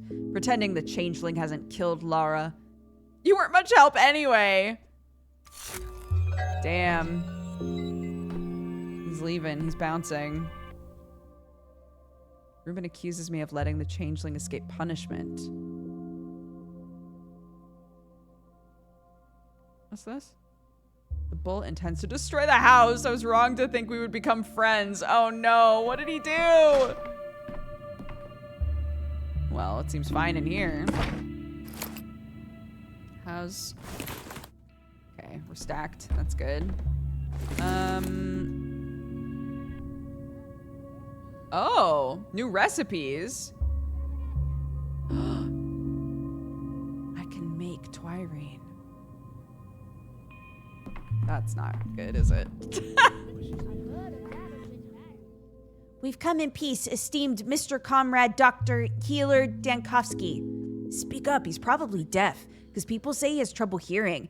Hey, Big Lump, can you hear us? We come in peace. Is this a game? I don't get the rules. I do have to say your declaration of peace is reassuring to an extent. The chieftain sent us to you, esteemed Mr. Comrade Dr. Healer, with a request. He told us to do it with all the respect we could scrape up. I'm telling you, he's deaf as a doornail. Hey, Mr. Blink once if you understand what we're saying. Shut your trap, you're ruining everything. We've been told to show real respect. This is the first time Chieftain trusted us with a real job. You're botching it. My hearing is just fine. I told you he's slow on the uptake. Say something now, he'll get it by snail meal. Damn, old age is scary. I don't want to become a wreck like him. Quiet! Please be so kind and forgive him, Dr. Healer. They sent Oscar with me by mistake. Don't listen to him. I feel for you. I hate group projects too. Chieftain Notken expresses his deepest respect and says he needs your assessment. He wants you to assess a house. There must be a mix-up. I don't assess houses. Which house are you talking about? We need you to assess a house as a doctor healer to tell us it's not sick. As a doctor healer, I do not need to assess the house to tell you buildings do not get sick. Is this another puzzle like the one with the dog? Who are you keeping caged? Unless you mean the plague mold on the walls. Chieftain asked me to assure you we have the best intentions in mind and that as a doctor healer, you will do the town a great service. And the chieftain wants to turn a house in the crude sprawl into a shelter for children we rescue from the tower, you know? What children are you planning on rescuing from the tower? Did you even tell them that they're in need of rescuing? I think I know which house you're talking about. It was used to contain the infected. Stay away from it. I don't know, but the chieftain will be waiting for you by the house in the sprawl, and he'll explain. Dr. Healer Dankovsky, can you tell him we did a good job? Because we did, right? You did great. I'll make sure to mention it. Aw. Cute. Cute. I love the kids. They're a mess. I love them. Where's our boy? My chest aches. Sometimes I try to picture how all this ends, and I can't accept that there's only one ending. There's so many possibilities, yet all of them have to pass through the eye of a needle. Feels like such a meager thought somehow. I think one way or another it all runs up against the fate of the polyhedron. We'll save the town from plague, or we go down in flames. There's not many options. It's like someone's trying to force an ending on me, one that isn't the one that should be. You can feel the world flicker, can't you? Sometimes you walk both sides of a street at once. I think it should be the same with great decisions. What gives them value? What gives them weight if everything can be redone? It's only my imagination, my conscience burning me. The truth is, I don't know how to undo errors. Can you dance? A little. I can waltz. Even that without love. An unexpected question. I've done it on occasion. They say that Simon danced splendidly in his youth. A dance isn't just the body's grace, it's the mind's grace. And you still haven't learned to think like a dancer, Danielle. Because I'm not a dancer, I'm a doctor. I'm serious, you know. A dancer is light and not afraid to move in circles. What matters to him is how every figure in the hall moves, not the exact point where he stops. Like the smallest particles of matter, they're in a constant dance too. So the talk of particles is Simon as well. Simon, sometimes I feel he was made of a different matter. It's the journey, not the destination. That's what people say when they can't reach the destination they set. That's not true. When you really begin to feel Simon's path, you'll know that. No longer sure I even want that. I will never become a different person. Everyone should understand that. I'm no longer sure I even want that. Feels like the right answer. Oh, I can talk to her again. Hate it when noon comes after 11. It feels much nicer after the supper. Daniel, wait.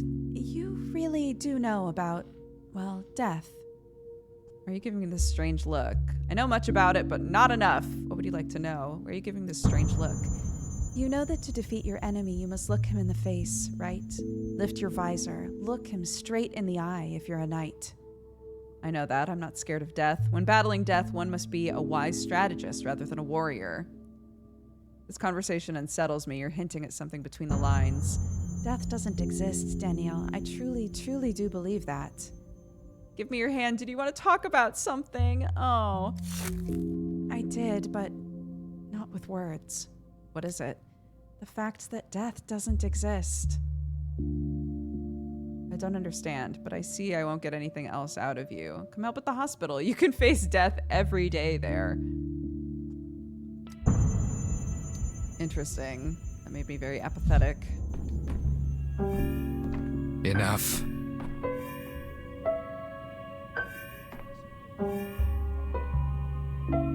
Do you like my song? Boiling, cracking, screeching.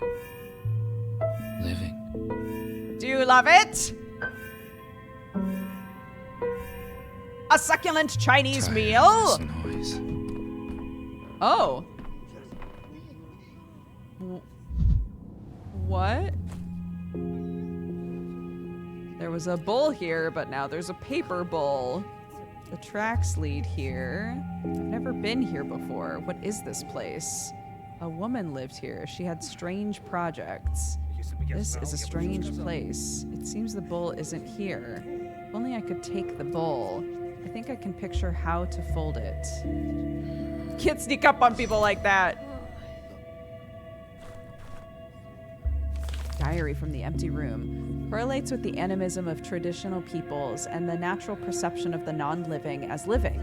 However, even the educated part of the population is convinced that Kaina is capable of working miracles such as resurrecting the dead, animating dolls, and instilling in people a certain fever that drives them. Animating dolls? There was a doll in that cemetery. Sacred filth is not the same as physiological filth. Waste from the water tower must not be buried in the steppe. Worms, ordinary annelid worms, will devour it and spread it in all directions. This filth is remarkably tenacious. Sometimes I stand over the tanks with this disturbingly brown liquid. Crossed out underestimates me. I would never. An animated bottle of twirine. The shape is characteristic and recognizable, an elongated neck. The bottle walked on little hooves and sang to me. I need to talk to Kaina about this. I hate you. Crossed out. Why can't you be like the wonderful Stomatans? Why do our creations always require a sacrifice? I would kill you if... What on earth? Wait, where did he go? You've managed to leave the room. It wasn't too hard. The place lacks a door. The Stillwater is a worthy house. It came out well. Still, it could use some rules, like the cathedral. Not the same rules, of course, its own rules. Without rules, spaces come apart at the seams like a badly woven fabric. You can fall through these tears and never come back again. Tears, pretty sure. Bacchio's disappeared. Did you see where he's gone? Did someone take him again? What is this room? I've never been here before. This is Agatha's old study. One of the Onirotech engineers. She used to calculate structural system loads here. Such calculations require discipline, and Agatha did have it while she was working. But as soon as she left her desk, she became willful, even rowdy, almost like Andre Stomatin. Her study must have caught it too, or maybe it's just missing her. What happened to Agatha? What happened to all the Onirotechs? Now's not the time for this conversation. I'm looking for Baccio. Do you know where he's gone? A bull will always find grass. He must have smelled it here, broken in. He's a mighty one, however much you poke him with your needles. If you munch on grass growing out of a tear in reality, it's easy to fall through. I saved this bull from a kitchen knife, and I'll save him from a tear too. Tell me what I should do. Why do you think he needs saving this time? I never thought you could fall through to a better place. This is my bull! I've grown attached to him! I'd let him go if I were you. He grew bored here. It's wrong to sentence those you love to boredom, but I'm not you. If you're going to look for him, check the polyhedron. What does the polyhedron have to do with this? Why do you think the polyhedron makes sound in the wind? It only looks like it's made of paper and mirrors. It's really made of holes, of voids, and through these voids the wind of time blows, howling. All roads lead to the eternal city. All tears lead to the polyhedron. I'll remember that. Perhaps I'll have a chance to look for my bull in the polyhedron at some point. Mysticism and meaningful glances again. When will this end? Stop confusing me. The polyhedron was built by the Stamatans. The Stillwater was built by Farkad. They were rivals. I doubt their creations would be connected, either by material passages or these elusive tears of yours. God, I keep reading it like tears.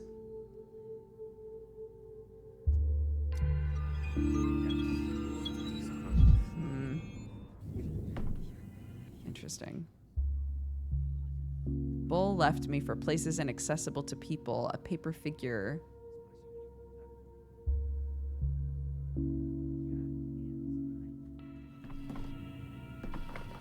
What's the other room, though? Oh? New music? Excuse me. Optics, vision. Their answer is in mirrors. Vision.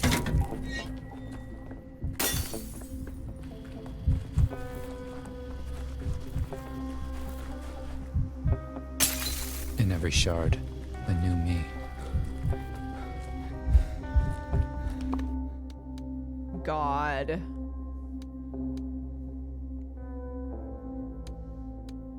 Georgie has scheduled another meeting with me. I don't want to talk to Georgie. I want to talk to Notkin.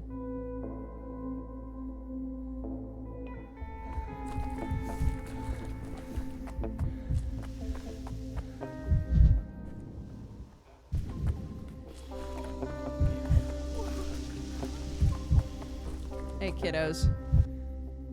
Do you take us for blind whelps, Notkin? Or do you think these masks actually cover our eyes? Everyone knows this house is a plague pit. Find some other fools to live here. A dog's mind is smaller than a man's, but the heart is so much greater.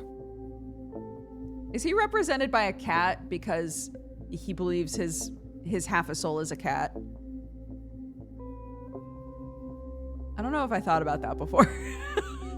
He always shows up as a cat on the map. It was a plague pit, that's true, but it's over now. The people died and the sandpest left. It doesn't stay if it's got nothing to eat. The house is clean now, habitable. For your lot, it's the best option. Says who, your cat? There we go. We're about to ask Dr. Dankovsky. I brought him here as an expert. A few days ago, I was locked in this house and was nearly burned alive alongside the infected dead. A soul and a half's chieftain and a doghead ambassador were you not at war just yesterday? As reasonable people, we're treading the path of peace. We released Khan, we withdrew our guard from the hidden passages, we offered this safe house as a gesture of goodwill, but our respected former foes still find it hard to believe the purity of our intentions. That's why I brought you, Doctor, to certify the sandpest has devoured everyone and moved on. Why would dogheads need a safe house? Notkin keeps pestering us to leave the tower. He says we'll have to sooner or later, that the soldiers will flush us out and we can't put up a fight. The situation is heating up. He's not wrong, but like I said, some of your pack haven't left the tower for ages. And when they're forced outside, they'll be like newborn puppies smashing their noses against walls, trying to walk through them. I remember, I was the same once. What I mean is, they'll need a safe, quiet space to adjust to reality. And I found it for you. But you all act like I'm trying to lure the dogheads into a trap. You want me as an arbitrator. I need your authority, Doctor, to prove my point. I'm telling her that the house is safe and she won't believe me. So you tell her and she will. Khan respects the Doctor, so we respect him too. And if the Doctor goes in the house and says it's not a death trap, then we'll take his word for it. It's high time the dogheads left the polyhedron, happy to be of assistance. Prefer to avoid the army storming the tower. To find a fallback option is reasonable. You know what, kids? I don't wanna. I'm happy to be of assistance. Not a day without work. Okay. This seems like a good time to take a little breaky poo. I'm gonna go check on my kiddo. So we're gonna run some ads. Go grab a drink, take your pills, and I will see you guys in just a sec. Wait, we gotta use this. I keep forgetting that we have this. Timbre made this, by the way. And it makes me laugh every time. Anyway, be right back.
Oh, hello. Grabbed a snacky. My kiddo's doing all right. She asked if she could have a widow ice cream, and I said, you know what? Sure. Sure, man.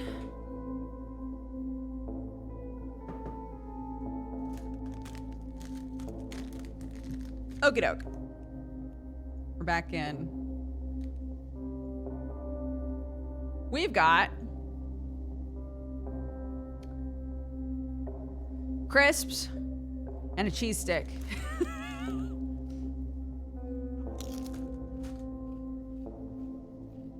Championship level snacks. Okay. Right. And now we're going in this house, God. Well. This house was horrific before.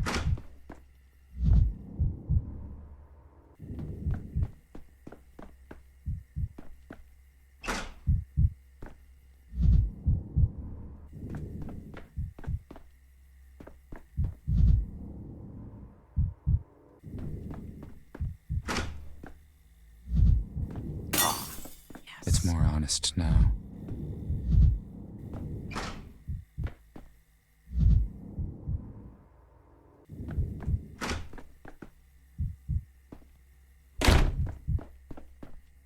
Okay. So far, nothing. Oh my God. No, I'll be back.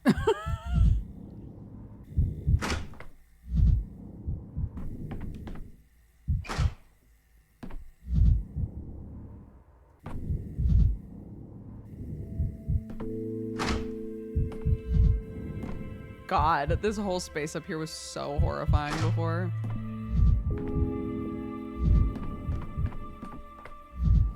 Oop.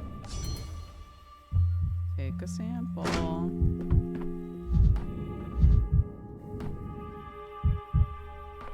already took one.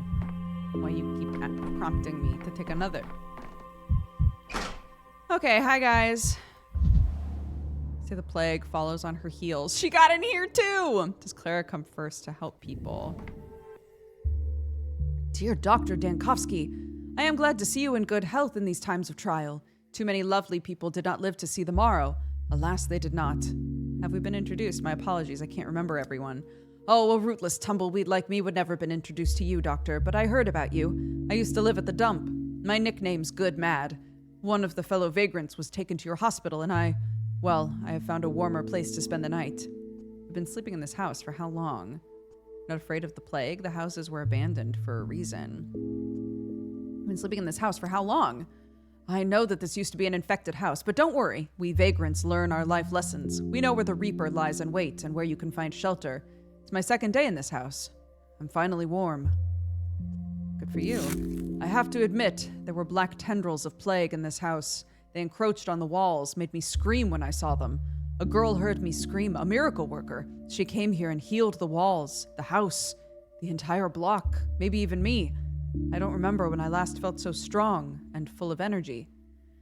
You're saying you were subjected to Clara's treatment?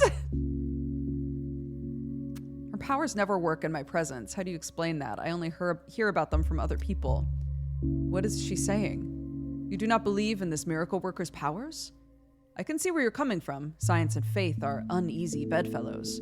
I need to examine you. You spent 2 days in the house. If the contagion is still here, you'll have signs of infection. May I?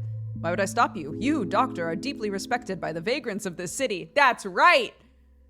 I'm a man of the people-ish.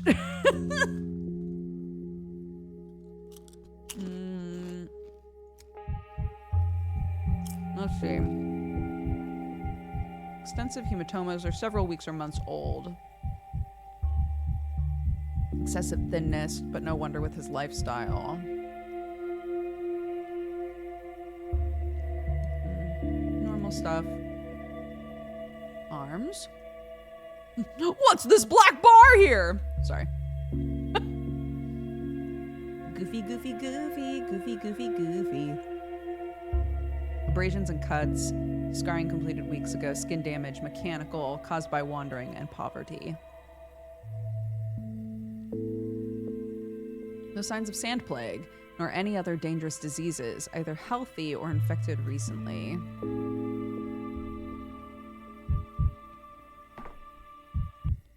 Are you convinced now, doctor? I won't be feeding you lies. No, sir. I'll tell you what it was like. Last night I was beaten half to death. That's why I crawled in here. I was in a bad state. Cut my feet on the shards, and now look. Cuts are older than 1 day. Are you sure you've got this straight? Dead sure. As I told you, the girl, the miracle worker, she helped me. She helped the house, too. Neither of us has the contagion. Plague cannot survive next to a real miracle. If only it was that easy. I pity you, human. You're so good, but there's so little of you left. You've been fighting for so long, Doctor. You distrust the light at the end of the tunnel, even if it's right ahead of you, but it is here. Are you so opposed to the Deus Ex Machina device that you would refuse salvation because of it? They say you were born when the plague began. You already know the Latin sayings, a remarkable achievement. I won't even ask what kind of trick you pulled. You won't answer anyway.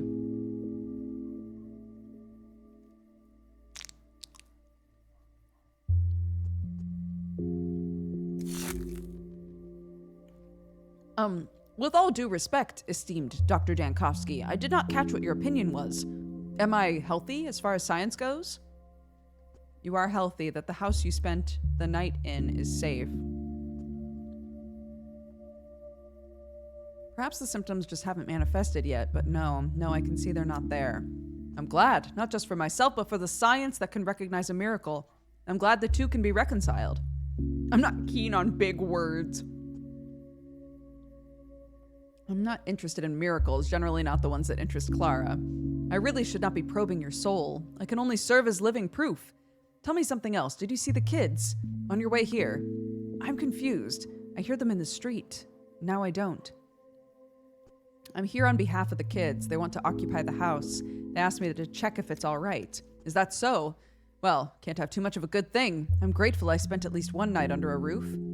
Why leave? You're not ill, and besides you have manners and composure, I think you could stay. The children would need an adult's help. Children probably won't be crazy about a housemate. Choose wisely where to spend the next night. You did not contract the plague in an infected house, but you won't get so lucky twice. I mean, the kids don't want an adult around, but oh, the local kids do what they want. They're hard to argue with. Perhaps if you put in a word for me, they could allow me to stay. God bless your kindness, Doctor. Restoring my faith in humanity. It's remarkable that life in the streets didn't make you bitter. She always looked exhausted with me. Oop. Phew.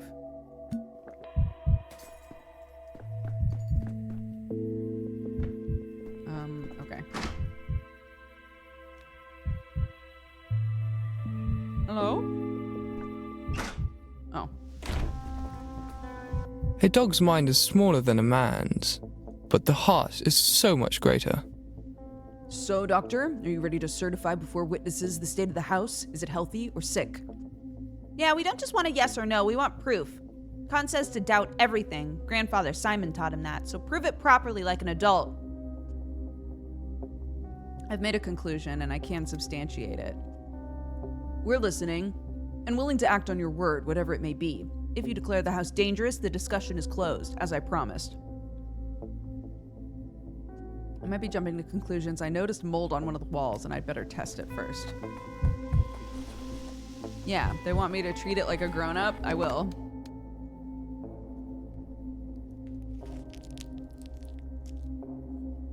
I will. I'll go test it.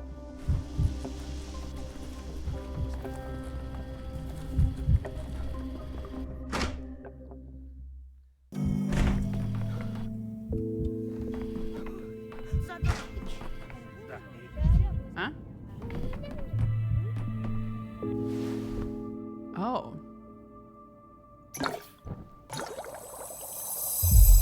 A paper toy left at the site of an infected bull's disappearance. After extensive analysis, it turned out to just be an ordinary paper toy.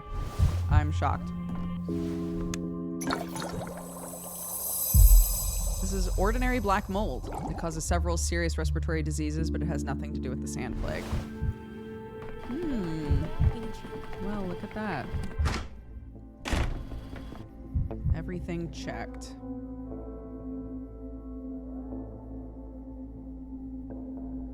It inhaled, it's dangerous for humans, 1,000 times less than plague, condensate, and I found no traces of that.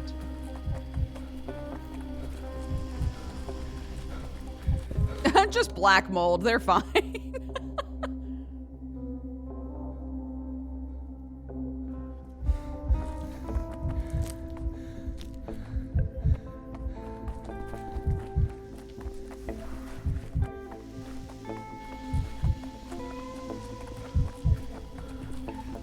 Cats know the fact of the matter. Ignore when Made a conclusion. Found mold on the walls and tested it.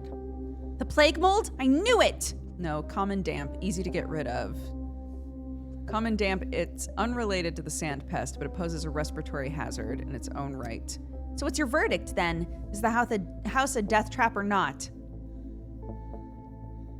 Don't be hasty. There's also a vagrant squatting in the house. So? Has the sand pest taken him?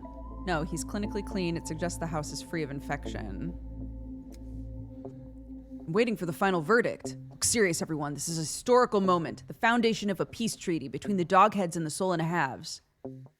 The verdict is this. The house is habitable. You may occupy it on one condition, that you let the vagrant stay. I want someone to watch over you. I cannot certify this house is safe. It appears clean, but the infection was here too recently, so my final verdict is no. Ooh, I'll do this. Him watch over us? That's some poor diplomacy, Doctor. I trust you to look after the poor homeless sod. That would have sounded nicer. Don't they teach you these things in your capital universities? We accept your condition, Doctor, but we ask you to seal the deal like adults. Give us a paper that the house is ours to use. For Soul and a Halves, Dogheads, and all the town's children without distinction. We used to have a place like that. We called it Nutshell. I'll ask Khan if we should name our new place in its honor. Not new Nutshell, I hope. That would sound awful. Send my regards to Khan. Good luck to you all without distinction.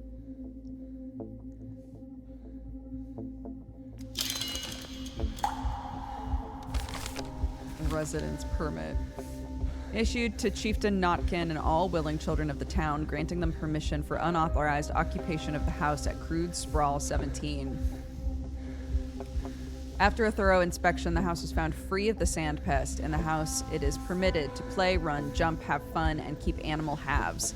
It is forbidden to be mean, tattle, hurt animal halves, or prevent any child from visiting the house, be they Soul and a Half, Doghead, Termite, Young Step Dweller, or undecided children.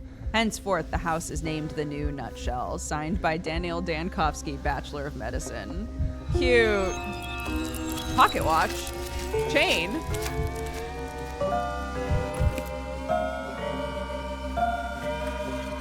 Fox and Town are off or stop dead. They all do it in sync. That's what they gave me? That's pretty tight.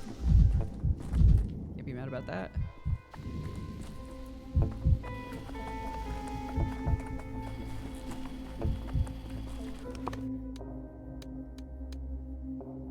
The district was burned. I hope Maria and Karminski don't repeat that experience.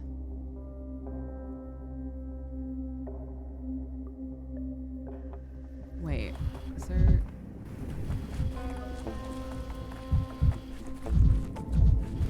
Oh, over here? Oh my gosh, I didn't even realize they were here. I often feel like someone's watching us from the other side of the veil. One sec. My dog is barking constantly. I'll be right back. One sec.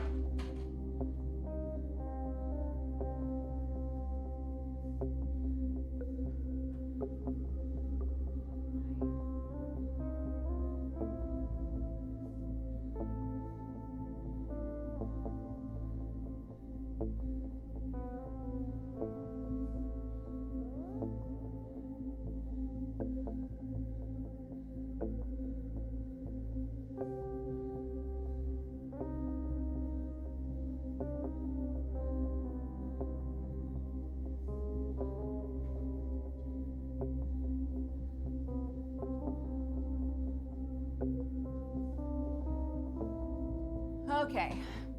She's back up with us.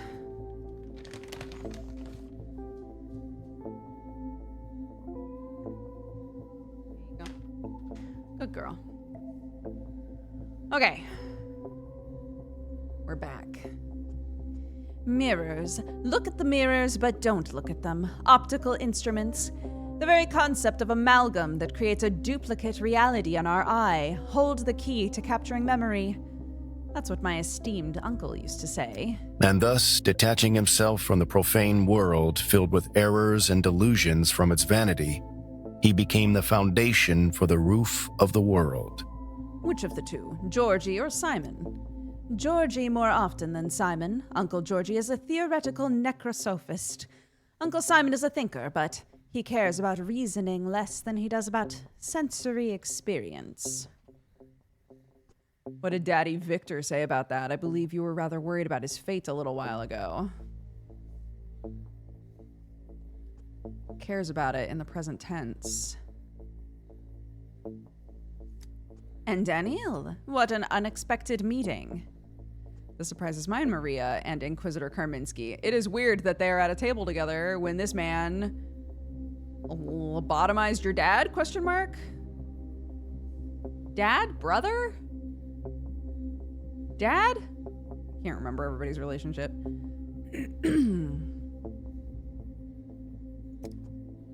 You're being discourteous, Daniel. Lady Kaina was explaining her family's experiments with the laws of optics to me. It's not nice to interrupt a woman, even worse if she's a researcher. It's just the listener that surprises me. No more than a couple days ago, Maria swore she would take revenge on everyone responsible for the grisly fate of her father. Today, I see her arm in arm with you. You seem to be intrigued. I believe I can hear feelings behind the facade of cold reason. How dare you? I was beside myself, talking nonsense. Sometimes the motherly fire in my chest is stronger than my good sense. But Father's research and my family's path are larger and more important than any single fate. Our calling is to share it with those who are capable of understanding, like Inquisitor Karminski. Maria, you're lying, and not very skillfully. What are you planning? Is it your father's research or your uncle's? I'll say commendable of you, because I think if I keep doing this, I think she is trying to lure him into a trap. Because she has been established as a very petty, vengeance-fueled character. So I feel like whatever she's doing right now, she's trying to kill him. That's commendable. I admit I feel very interested in the words of Lady Kaina, and I'd like to continue listening to them. Would you mind? Curious myself, you were saying something about amalgam and memory. Maria? Usually I'm the one to choose who deserves my company. I don't tolerate outsiders being importunate, but oh, whatever. So, Uncle claimed that contrary to popular opinion, the soul is not a solid entity, but rather a wave. And to keep it, what you need is not a box, but resonance. Optical resonance, however paradoxical that may sound. Visual memory is developed best in humans, that and olfactory memory, that is true. Indeed, the very first version of the polyhedron, which was small, less than a meter high, and held for 2 hours, 13 minutes, used incense, so you are right. How did it hold up? I don't know the exact inner workings of the early versions of the polyhedron, I was too young, but I know the central principle was and is optical. Memory is the part of people and things that lives not in them but around them, picked up by their close ones perceiving them. Mostly by people. They are the ones who keep the world's memory, but there are objects that are capable of it. Mirrors, for instance. More precisely, amalgam. So at this point in the game, we're now explaining why we punch mirrors. So, does it capture memory, absorb it, or does it rather copy it, creating a new version? Mirrors and copulation are obscene, for they increase the numbers of mankind. That's refracted light. I don't want to hurt your feelings, but there's no second town inside a mirror, and no second Karminski. What does amalgam mean in your family's theory? I'm not sure. I was too young when the polyhedron was built, and now father is no more. Uncle Simon is no more. Uncle Georgie lost in his grief. Peter Stomatin is useless. I have to rediscover what they discovered on my own, and all I know are basic principles. That's why I turned to you, Mark. I cannot do this without your brilliant mind. You could have turned to me! He's not so lost in his grief he would hide his theories. What do you think, Mark? Inquisitor Karminski? I think any lies are made of truth. Just like any cure is made of poison. Structurally, lies are even more curious, and mirrors really do deserve to be studied closely. There's indeed something wrong with mirrors. If you find out what it is, please tell me. I certainly won't. You were such a mark for a second there. My mania. That's so funny. You are such a mark. For just a sec. Maria's house may hold answers. Bro, everybody's gonna be trying to kill this man. Andre's trying to kill him. Maria's trying to kill him.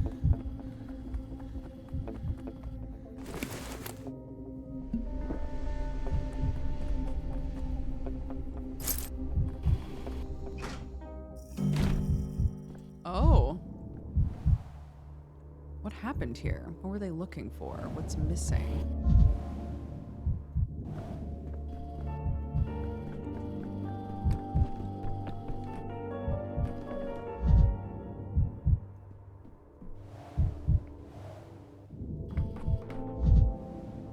The burglars were drinking Twirine. Hey, homie. Am I too manic? No. I can't move. I'm bound by family ties. Dr. Dankovsky, what an unexpected visit. Maria has stepped out. You came for her, didn't you? What's happened? Why is everything in disarray? I don't know. I'm horrified. It's possible something was stolen. It's unthinkable. Everyone knows you mustn't touch Maria's things. Once she laid a blight on a man who touched her comb, and the next morning his hair fell out. If everyone knows Maria can curse people, why would anyone break in? Is something missing? What could he have been looking for in Maria's wing? And you, an enlightened man by local standards, believe in blights, then again a good half of the town believes it too. The robber, it seems, does not.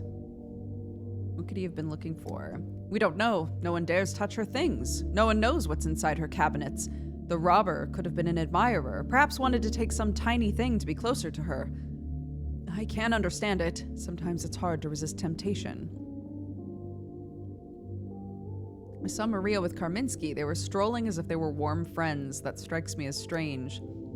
We, too, are, how to put it, unsettled by the news. My own relationship with my father is complicated enough, but if someone did to him what was done to Victor, I'd strangle the executioner with my own hands. Don't shout, Vlad, I can hear you perfectly well. Forgive me, I got carried away. Maria's taking her father's loss very hard, even though she's trying to distract herself. These past few days, she's been especially absorbed in everything connected to the mistress's history. The shadow of her mother, wild Nina, hangs over her. I can feel it.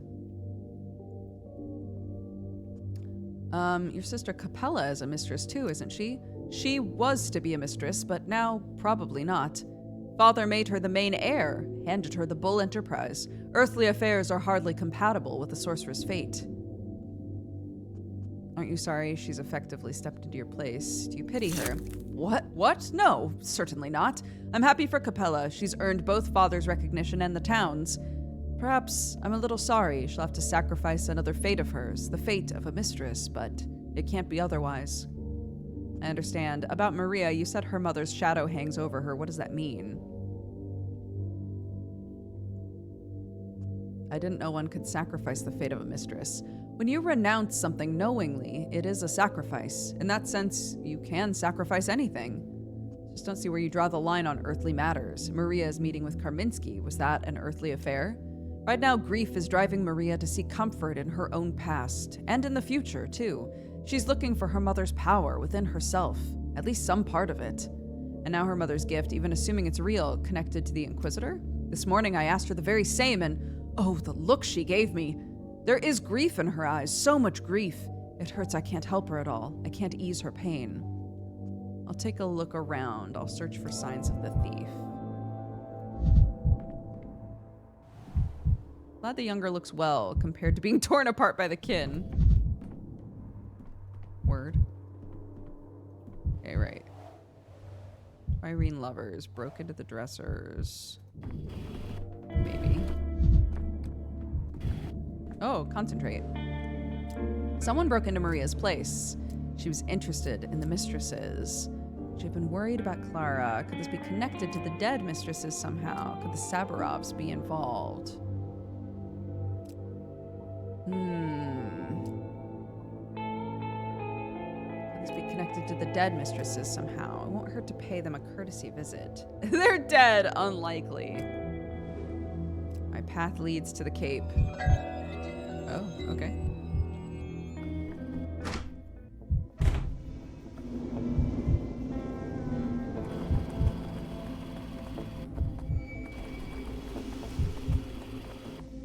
Also, Georgie wants to talk to me. Hey, homie. The broken ones don't lie. I'm doing bad. There we go. A soul is like a spring or a bowstring. The harder you pull, the further your thought reaches when you release. Good day, Bachelor. Do you believe yourself ready for today's lesson? I've been to the focus. I know what Simon did. Good. You have not forgotten, I trust, that I am first and foremost a judge, and today I invite you to sit in judgment upon Simon. Guilty! Do you now? How ironic. I never knew you possessed such a wicked sense of humor. What's the point of trying a man post-mortem?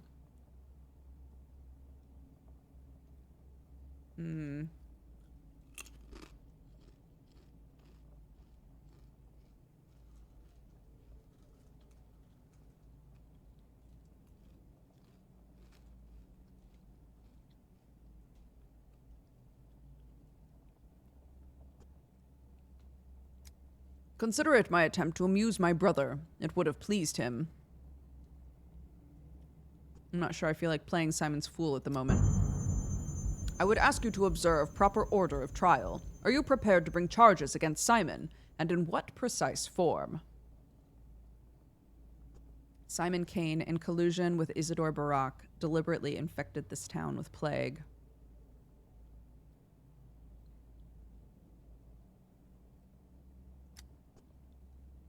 I cannot serve as judge to my own brother. It would be improper, and yet I should like to speak as witness for his defense.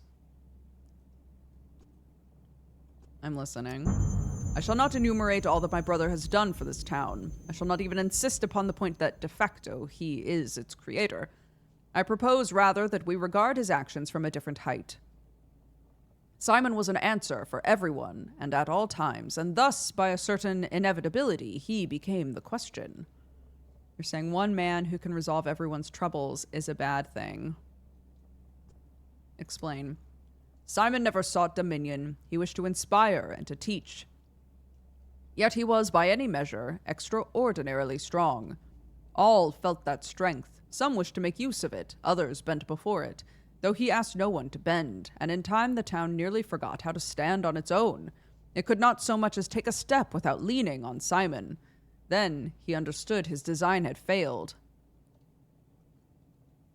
So he threw everyone overboard so they would learn to swim for themselves. He realized he must depart, that errors demand payment.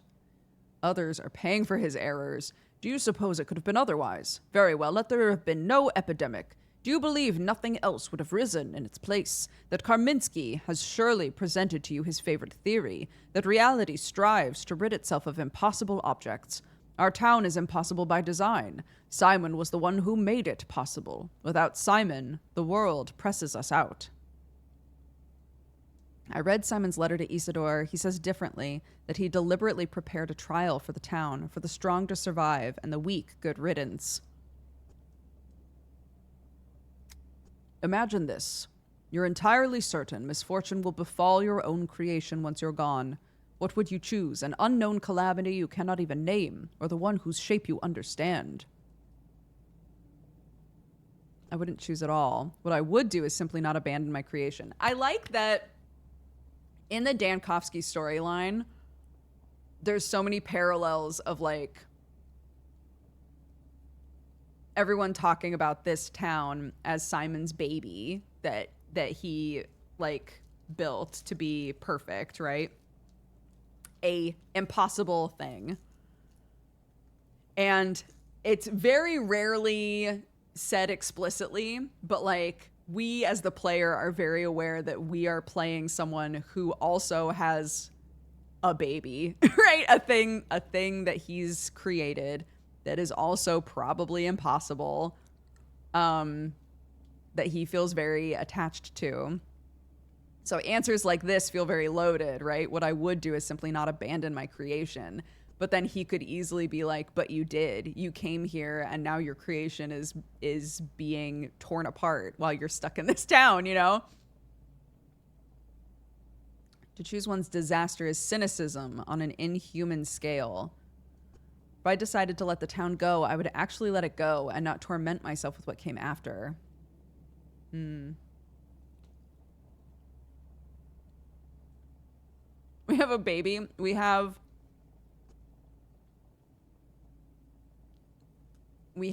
a group of people who are studying death and how to defeat death called Thanatica. So he consistently throughout the story will be like, I have to get back because they're trying to like destroy his research basically, but he's stuck in this town.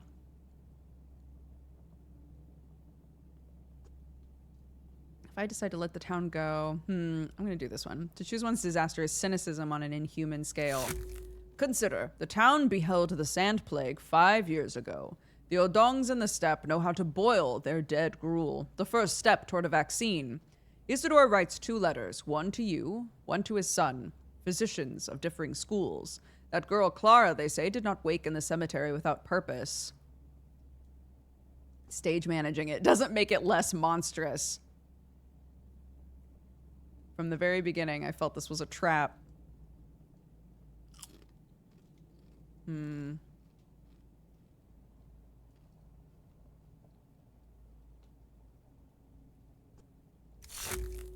Remember, Simon proceeded from the premise that calamity was inevitable, that the balance between earthly life and miracles he maintained here would collapse one way or another.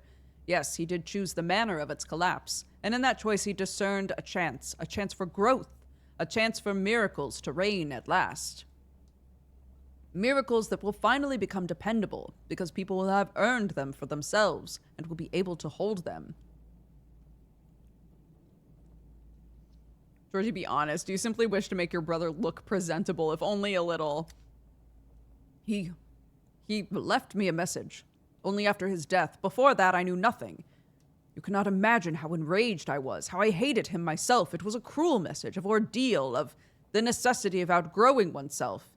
And yet there was also Isidore's message, a single, hurriedly scratched line. When we were returning to town, he was weeping. So you want me to weep too, to soften and forgive it all? Isidore is another matter entirely. Why did he agree? It's not like he's also an immortal man, God mad with omnipotence. I do not know. Truly, I do not. And yet, the mere fact that Simon could persuade Isidore is, to my mind, an argument for the defense. You did not know Isidore. He could not be pressed nor compelled. He always placed people first. Therefore, Simon proved to him the plague was the lesser evil. Bachelor, you may disbelieve me. You may disagree. You may find my arguments unpersuasive. You sit as judge. I ask you to remember only this. This is no parlor game of courts. You truly are Simon's judge. He called for you so that you would judge him. In the end, it's your actions that will become his sentence or his acquittal. He's waiting to see if I accept his path or refuse it. Damn, dude. Huh? There we go.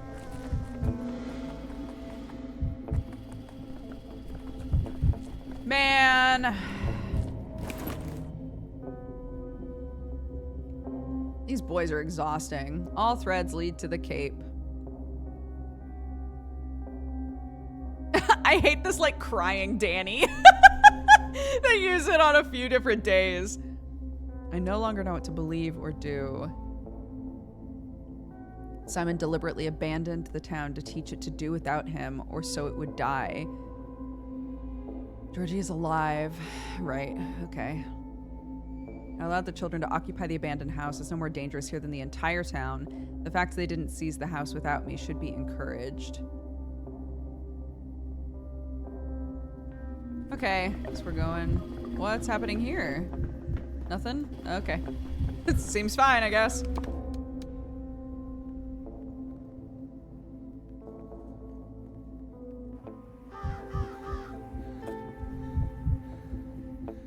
Bloodhound.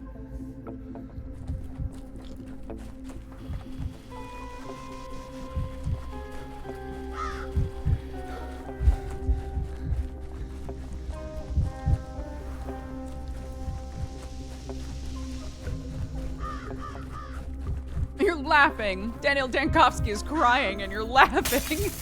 Stop staring at me. Push over. Stop staring at me. Ooh, mirrors? A bunch of mirrors up here. Ooh!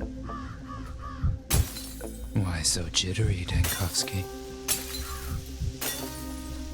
Cache. Open mind map. Pile of mirrors. Were they building a mirror labyrinth, or is this a pile of junk?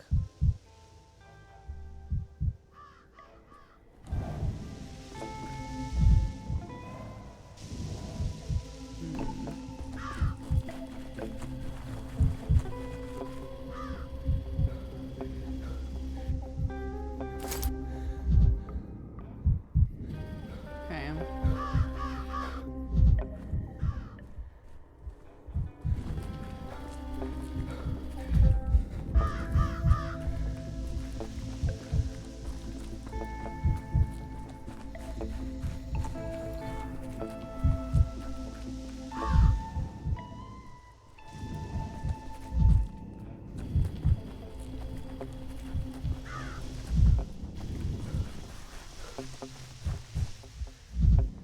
No, I already did that. I need to look around.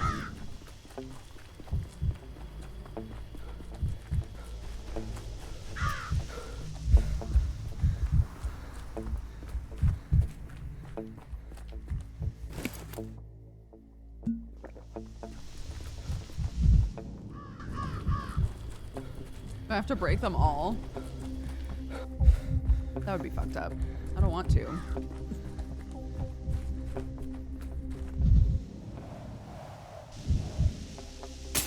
Maybe I do Once have to. Dankovsky.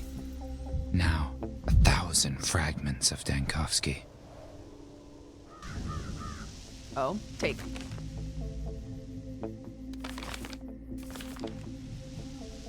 How pleasant, how joyful it is for me to realize I no longer need your guardianship, no longer need your help, that I alone can cover with my wings this entire town, past, ruined, and future.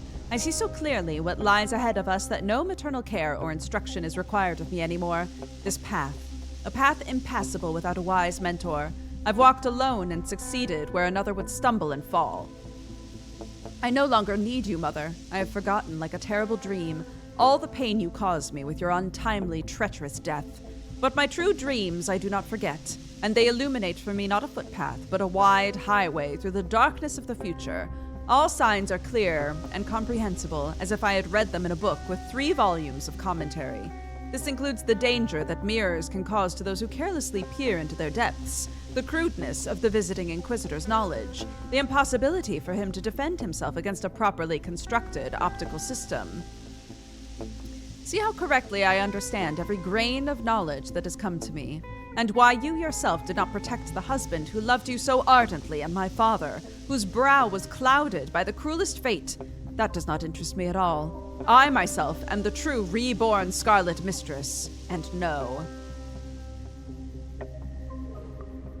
Do you see any familiar mirrors? The thief's trail ends here. A pompous mirror. Could it have stood in the theater before? Heavy luxury, perhaps from the Crucible. It looks like a cane mirror. I can picture it in Maria's wing. Maria brought her mirror here. It looks like Maria is collecting mirrors, which takes on sinister overtones in the context of the notes. Maria writes to her mother that mirrors carry danger. But the intention is troubling. Nina in her time was also guided by dreams. The town mourns Nina as it does every mistress, and yet breathed a sigh of relief after her passing. You see a familiar face. Oh no. An irresistible urge to smash. This gentleman is wanted. I've seen better looking corpses. Oh god. This gentleman is wanted. For causing death, for contempt of death. Now plenty of time to admire yourself, Dankovsky. I'm gonna do this again. An irresistible urge to smash. Smash this mirror. A broken mirror, a way to tell more. Fewer reflections remain. I gain a little more time. The one breaking things has to be heard out. Amalgam is released. Who wouldn't be afraid of her? Who would break into her house? Maria is known for her hot temper. Who wouldn't be afraid of her? Tradition dictates adults avoid sharp objects. Could it be children? The hooks look like Clara's. Razor wielders, lost souls. Clara is the future mistress. She's not afraid of Maria. She broke into the Crucible and effectively led me to the mirrors, was rummaging through Maria's belongings. In the end, she seemed to help me. I can't forget her guilt in Lara's death, though she claims higher powers guided her hands. They say only lies ever come from her lips. They say she has a twin. They say any lock will open for her. In any case, she and Maria will sort it out between themselves. It seems Clara...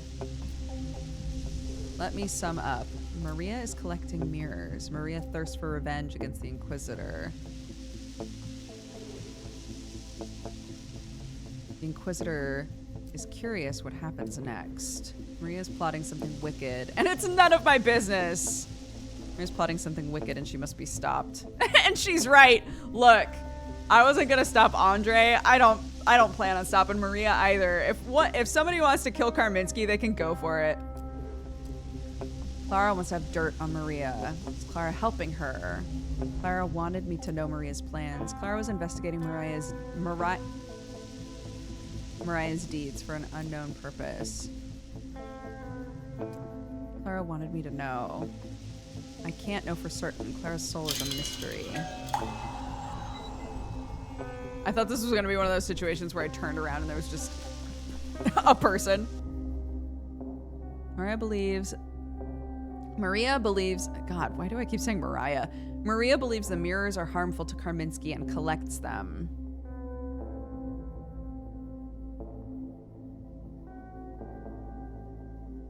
Is that what we actually think?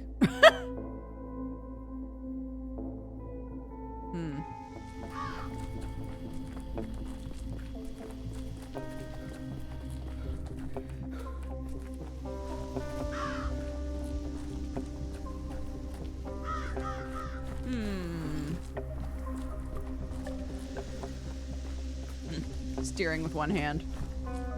Oh. Okay.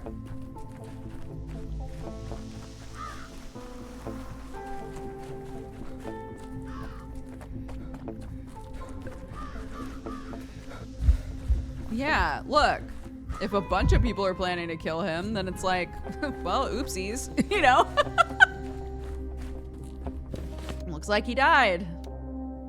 Whoopsie doodle. Ugh, God. It's gonna be a nightmare trying to get in here. What is that? Hey. Мало мы Пока. вас вешали.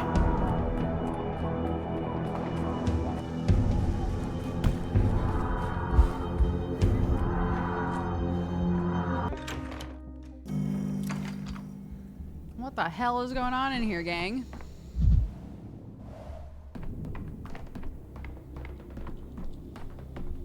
My boy isn't here.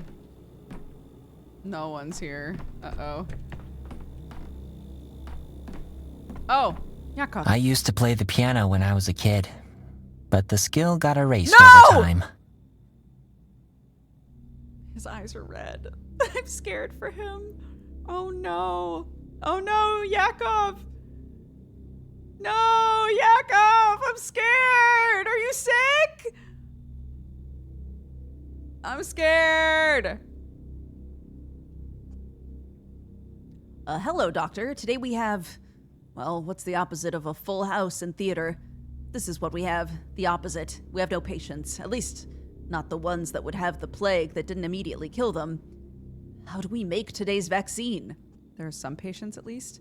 Turns out your only patient for today is yours truly. I already filled in the profile. How did you manage to contract the plague, Yakov? No!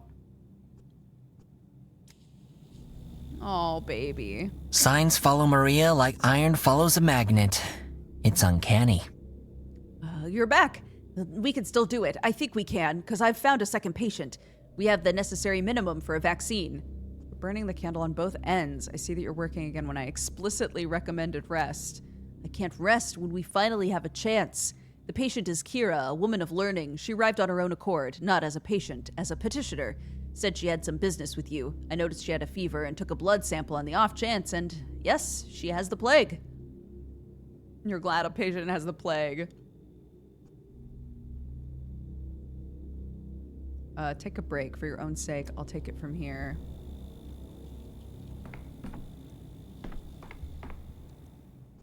I always prefer the logical approach. No emotions, no bias, nothing but analysis and hypotheses, which are then proved or disproved. Do you agree?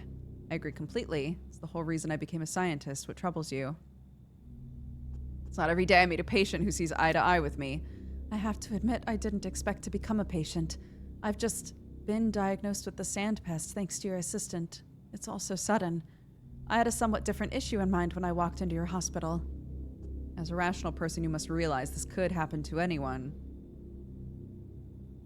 Yes, of course. And besides, getting diagnosed with sand pest further confirms my suspicions. May I tell you the whole story? I'm all ears. I'm a teacher in a private house. My employer, Stakovyuk, provides room and board. I arrived 6 months ago. A town that didn't have a school piqued my curiosity. I realize I'm a stranger. I'm likely to misjudge the current events. Whenever it seems something's off in this town, the magnitude of trouble will exceed expectations. I don't always trust my judgment about local happenings either. So when the epidemic started, my employer was anxious, like everyone else. He checked himself and the kids for symptoms, took the necessary precautions, stocked up on medicine, and then he relaxed for no reason. Calm down, what can I say? Good for him. Carry on, I'm listening. All of a sudden he started saying the plague would pass over our house. At first I thought he was just reassuring himself, but he sold all the medicine. Not because he needed the money. We're well provided for, even now. My employer is a wealthy man. Wealthy men are only wealthy because they know the right moment to buy and sell. This sounds suspicious. I asked him why he was so unconcerned about the plague. Well, not exactly. There's no point in keeping up appearances. I started moralizing, showing off my humble knowledge of biology, trying to persuade him that the threat persists, but this riled him up. the same problem. I can never keep my mouth shut when I really should. You gotta fight with your employer. In the heat of the moment, he said had I not been such an arrogant know-it-all, I could have strolled through the infected quarters that very evening without fear. Stakoviak implied he was going to teach me, but I'd proved to be unworthy. Were those his exact words, strolled through the infected districts? Dr. Dankovsky, take the children from his house. I know it's in your power. I have no idea what Stakoviak is up to. I missed my chance to find out, but I'm convinced it's something dangerous. He's risking his own life at best. At worst, he's endangering the lives of others, relying on his purported immunity. It's likely he put his trust in some folk remedy. What if he knows a secret way to fight the plague? Stakoviak is a grown man, a master of his own life, but there are children in his house. I cannot leave it to chance. If you want help, I'll bring it up with the military or the Inquisitor. I thought I should come to you first. Do so in writing. You've been diagnosed with sandpest. You're to remain at the hospital. You've come to the right person. I'll find out what's going on with your employer. It's in my best interests. Thank you. I was counting on your support. How long have you been feverish? Okay, so she has red eyes. She has a fever. Patients with intercurrent diseases. I've heard about your method. Do you think it's possible I'm not one of them? That I got the sandpest recently and will die in 5 hours like everyone else? You are my last chance, and the entire town's. If you do not have intercurrent diseases, we won't have a vaccine tomorrow. We'll find out in 5 hours, earlier even. I have no fear. Almost. I'm worried about the children. They'll be on their own. And concerning the fever, I've had it since morning.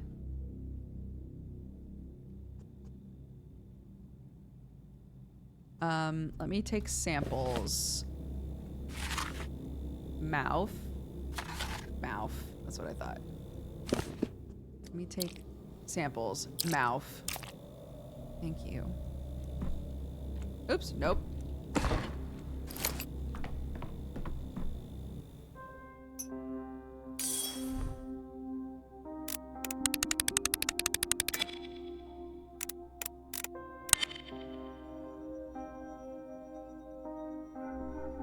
It's interesting how they make them harder to find the longer you play.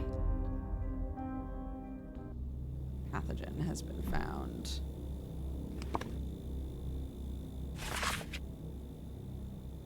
She doesn't have...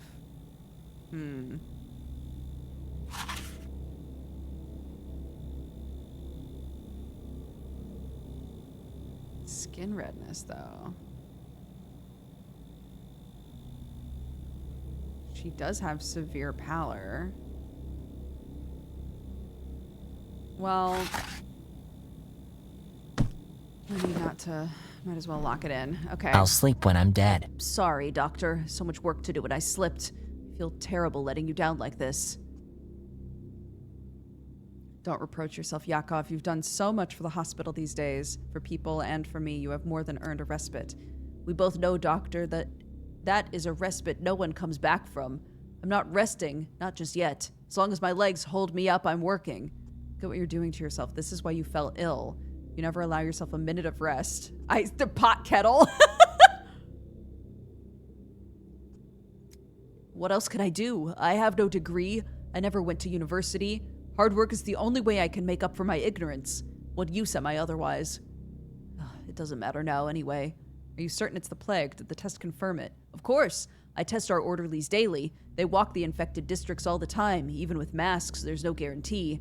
But I go nowhere. I neglected to test myself for a couple of days. Today I did, and there it was. Positive. What about safety precautions? You assume an intercurrent condition renders you non-infectious. It's been quite some time since the test. I still haven't seen any ulcers. You taught me the maths of it yourself. 3 hours with no ulcers means a second diagnosis is in place. My blood could be used to make a vaccine. So nothing has changed, really. I'm just on the wrong side of the screen.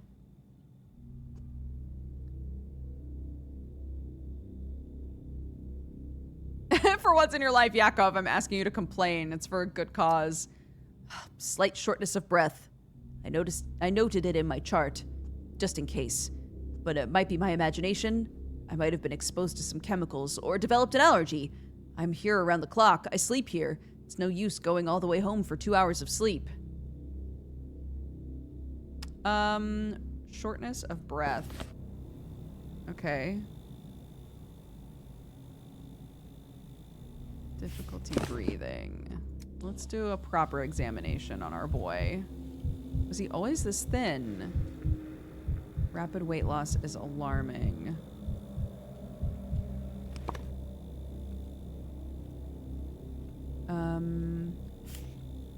Dystrophy. Oh, his arms. There's something on his arms I saw. Skin symptoms. Easy to make a mistake at such an early stage. Verse. Legs. Maybe kissing the infected bull and then kissing Yakov was a bad idea. What do you mean?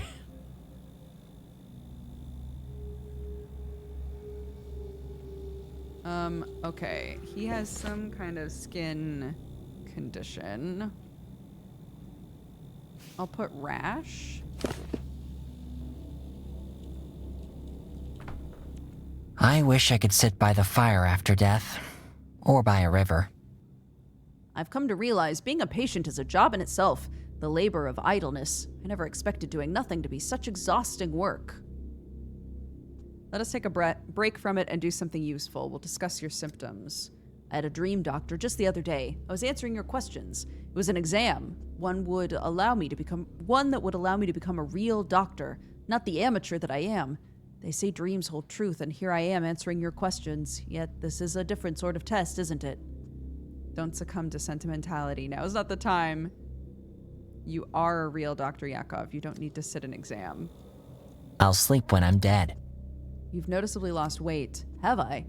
I suppose I haven't had time to sit down for a meal, but you're right, Doctor. My clothes hang loose on me now. They were a perfect fit just a week ago. I chose my best suit for this post. I wanted to look the part. Having to diagnose my own assistant is disorienting. Pigeons for some. What's going on with the... Okay, so not rash.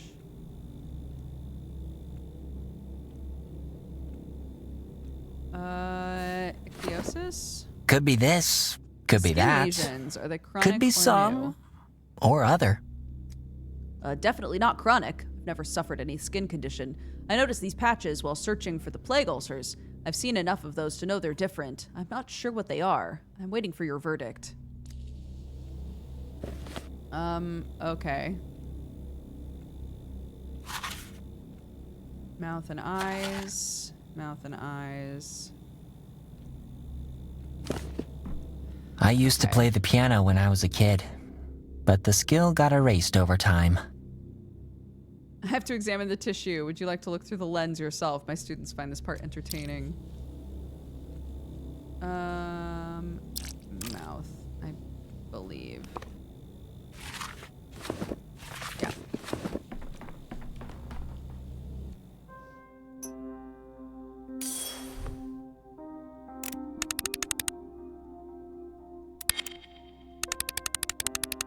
Oh, there you are.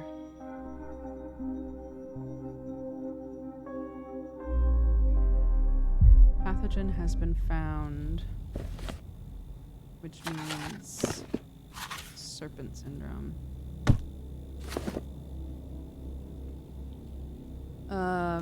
Goodness gracious. Oh. I should definitely take that other thing. I should definitely take that.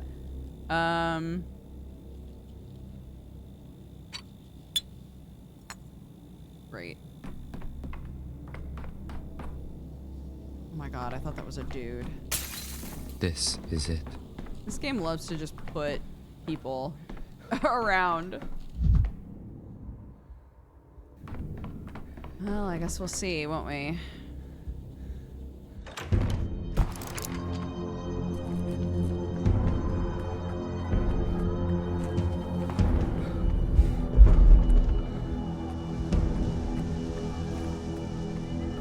Can I kick this? What?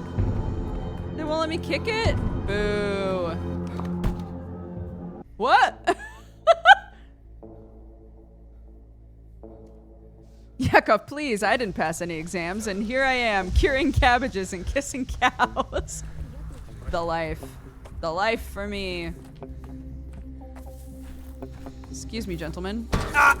It was quiet in Thanatica.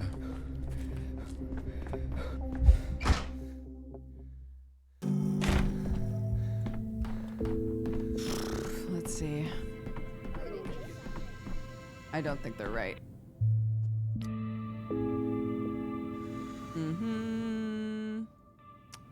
Yeah. I don't think her diagnosis was correct. His was right. Hers is wrong.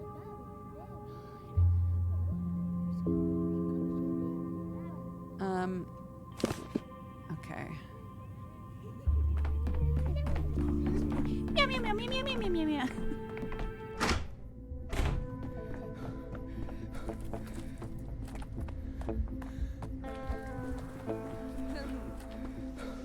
Can he kick it? Yes, I'd rather he not can. hear this.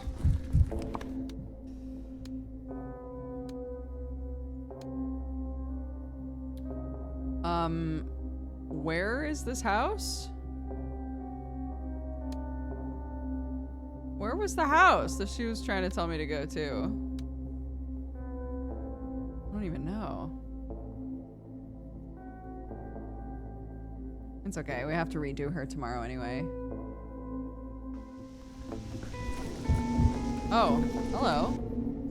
Dr. Dankovsky, at last. Honestly, you're impossible to catch. I've been trying to track you down since early morning. Everywhere I go, it's like I'm a step behind. Like that paradox about Achilles and the hare. As ever, I'm pressed for time. What now as the Inquisitor summoned me to the cathedral again? What? How? No, I'm only doing as Maria Kaina asked. I've been ordered to tell you she expects you. Bridge Square, the Crucible's inner courtyard. Please come quickly. Is that so? I should like to see her myself. I have a great many urgent matters. Oh. Hi?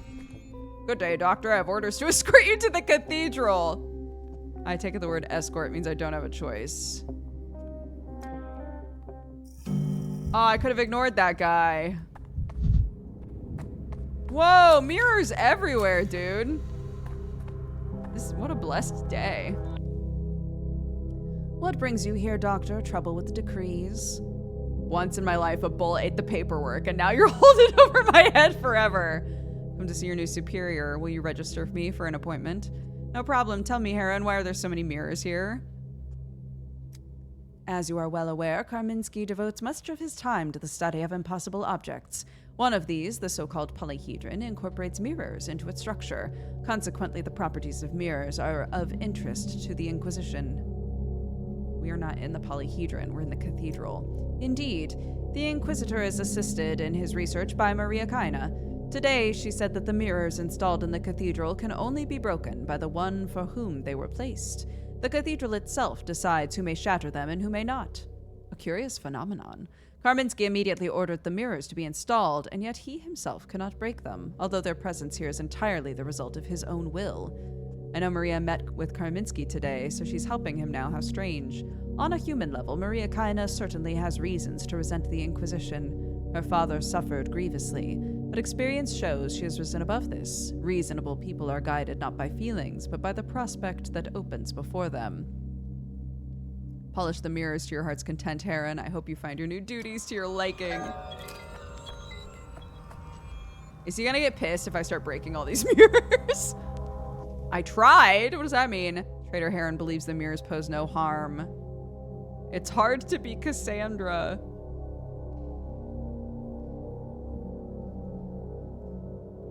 Maria's halves, an intellectual circle of young, promising people, seek a meeting with me.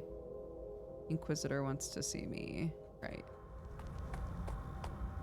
Getting in over one's head is just a form of drowning. Now, getting in over one's heart is worthy of attention. A bunch of Latin.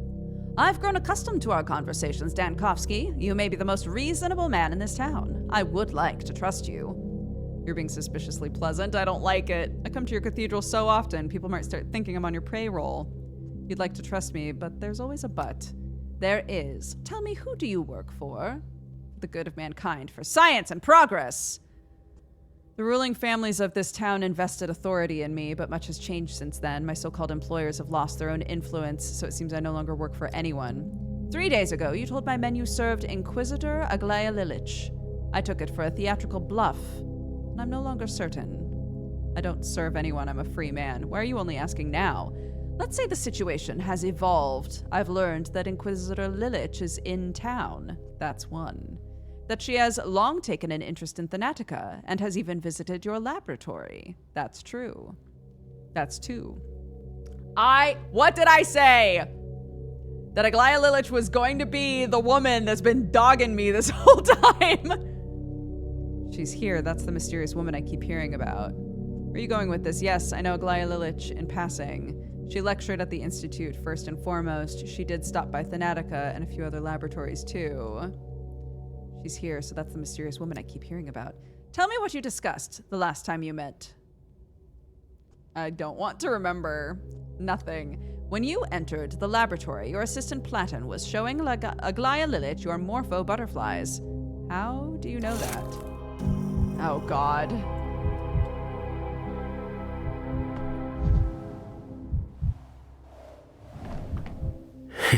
What were you expecting? Huh? It's been years, and I still can't get enough of your idealism. And these morphos, you see, can live in captivity about a month. That specimen there, the listless one with the torn wing, has been living in our laboratory for, care to guess? No? 17 winks! Only a year ago, the head of your laboratory brought a patient back from clinical death before an astonishing audience. He lectured quite inspiredly on cellular aging, and now the limit of your ambitions is Drosophila and Morphos. You know, in some ways, Drosophila, I lost him. Who gives a shit? They're more interested than butterflies. The results they show are... where did my notes go? Let me find them. I'll read them to you. You are a remarkable optimist, Platon. It is a wonder your superior tolerates you, given his ambitions. We get along perfectly well, despite his accent changing every time. I may well need a full-time optimist on staff, otherwise my despair will kill even the Drosophila. Platon, stop looking for the report. There's nothing interesting in it, not for our guest and not for us. You are... who exactly? What are you doing here? Who let you in? We know her. I am happy for you. The knack for choosing a team is half of the work. Still, I can't help noticing the bitter irony. You breed Drosophila, and yet in your own alma mater you have been reduced to the level of insects yourselves. It's hard to do serious work when it's being sabotaged from every side. Colleagues, the academic council, the authorities. As Platon so kindly explained, insects are extraordinarily promising, and they endure. Bravado does you credit, but it will not fool me. 6 months ago I offered you help. I could have protected you, helped you along, and you refused. Where has that refusal brought you? A decent genius knows when to die. Lilich was irritated. At your previous meeting, at the chess tournament, she offered you patronage, and you refused. Why? Karminski, who's telling what happened between Lilich and me? You or I? Let's go in order. I'm leading you through your memory. The Inquisitorial Service teaches certain techniques. In truth, there's nothing remarkable about it. Erasing memory, as with Victor Kane, is far more difficult. But don't digress. Did you tell Lilich why you refused her? Why did you do it? Nobody offered help at a chess tournament. They meant to lay claim to me and Thanatica. Congratulations, you kept your independence and lost the work of your life. What is happening to Thanatica now is agony. You keep up the pretense. Everything is still ahead of you, but it isn't. I don't believe you don't understand. Why did she come to Thanatica that day, shortly before your departure? People like her don't waste time on idle talk, on proving their superiority, which means she had a purpose. What precisely did she want? Come on, remember. What do you want, Lilich? I've already refused you once. Do you want to hear it again? I don't know, I didn't ask. I was too angry and her words hit a nerve. What?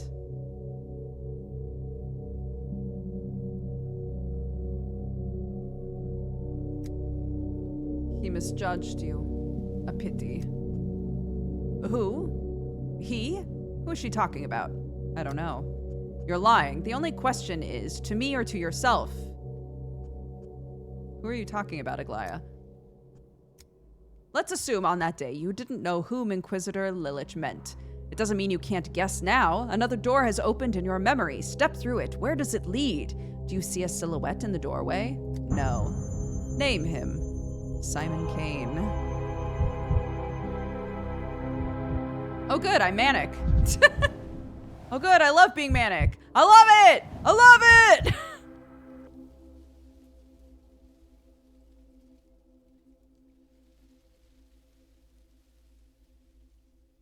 Aglaya Lilich has been in this town since the day of Simon's death. Bro. They're about to be like, go back to day one! Crash out incoming. Get me out of here.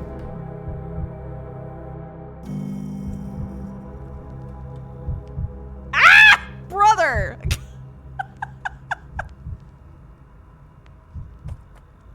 All that is meaningful and interesting is larger than any of us, meaning no man belongs to themselves. Simon Kane, the immortal Simon Kane, of course. Inquisitor Lilich is related to him, didn't you know? That's why she took an interest in you half a year ago. That is where all the lines of our warped fates converge. My paranoia finally had its moment. I suspected from the start I was being watched, that the coincidences weren't accidents. Lilich could hardly have been ignorant of the phenomenon of Simon Kane in advance, and from that knowledge she evidently calculated your hypothetical interest in him and his interest in you. Granted, but I repeat, I don't work for Inquisitor Lilich. I turned her down half a year ago at the chess tournament, and in Thanatica shortly before my departure, she didn't offer me anything at all. You have much in common with Lilich, Dankovsky. Her career is hanging by a thread as well. She has reason to clutch at any straw. In the capital, a noose awaits her, and in her downfall, Lilich blames me, not without cause. Inquisitors at each other's throats, touching. What do I have to do with it? Idea of adventure, you are her last hope. You and your search for immortality. You must realize in her position, as in yours, there is no salvation without breakthrough, without a triumph that will make the executioners gasp. You're trying awfully hard to kindle my sympathy for Inquisitor Lilich. Is that what you want? Is this some kind of test to see whether I'll run to her to strike a bargain? That explains a few things. I think I kept running into her traces while digging into Simon or the plague. I have a confession to make, Dankovsky, almost in the sacramental sense. I'm already dreading this. The street in the atrium, designed by Yulia Lyuricheva, does precisely what they say. It identifies one's subjectively worst possible future, shapes a nightmare tailored to the walker. I tested it on myself. Why? Why do chemists test poisons on themselves? Why do engineers climb into unproven machines? Sometimes the only way forward is to wager your own fate. I'm interested in impossible things and whether they can be bent to serve the law. I took the risk. That was some Watson-level stalking. I thought the Inquisition preferred to let others do its dirty work. That commands respect, unexpectedly so. I didn't walk the street to the end, only set foot on it. Inquisitors are trained to govern attention, others, and more importantly, their own. It let me break the nightmare before it fully closed around me. But still, I saw enough. I don't believe it can come true in its entirety, but in fragments, distorted, incomplete, it already is. And this nightmare involves Inquisitor Lilich. In the subjectively worst version of reality for me, Aglaya Lilich is officially dispatched to this town, vested with the authority to decide its fate. You're afraid of retaliation. You said yourself you helped bring about her fall.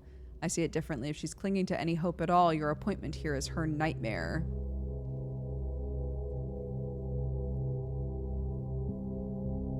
I don't see what's so terrible about that.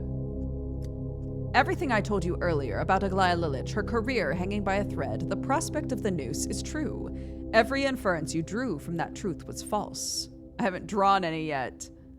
The street really did affect you. You weren't given to theatrics before. I haven't drawn any yet. Aglaya Lilich cannot be Inquisitor here. She's compromised. She hated her sister for binding her to the Kane name. She hates the Kane's project, their entire way of thinking. And in the end, she must hate this town itself, a town built from attempts, clumsy or brilliant, to reach the impossible. I, on the other hand, do what I can to preserve the impossible. I'm exhausted by this town and the endless insistence on how exceptional it is. Is that all for a so-called subjectively worst possible future? It feels underwhelming. An ideological rival shows up, hardly a catastrophe. I've got half the town full of those. Understand me, Dankovsky, I'm subjected myself to that street. And I tell you this, it's a masterpiece. A terrible one, but a masterpiece. A perfect machine for grinding destinies made flawless by its own flaw. Aglaya Lilich will never speak of it that way. When she comes to recruit you, remember that.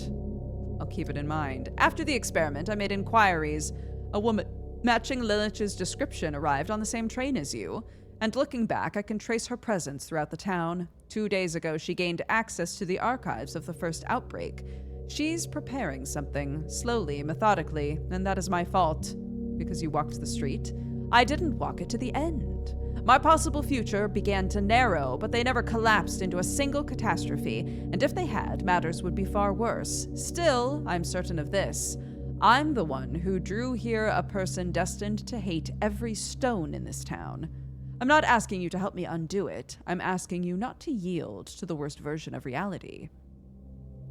While this is performance meant to turn me against Lilich, I admire the craftsmanship.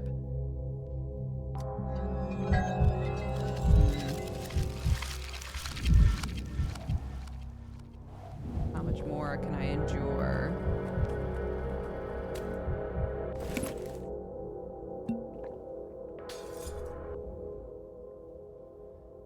Karminski himself walked down the cursed street. It's hard to determine whether his mind clouded before or after the event. Okay. I think we have enough time. Oh. Whoa! What the fuck?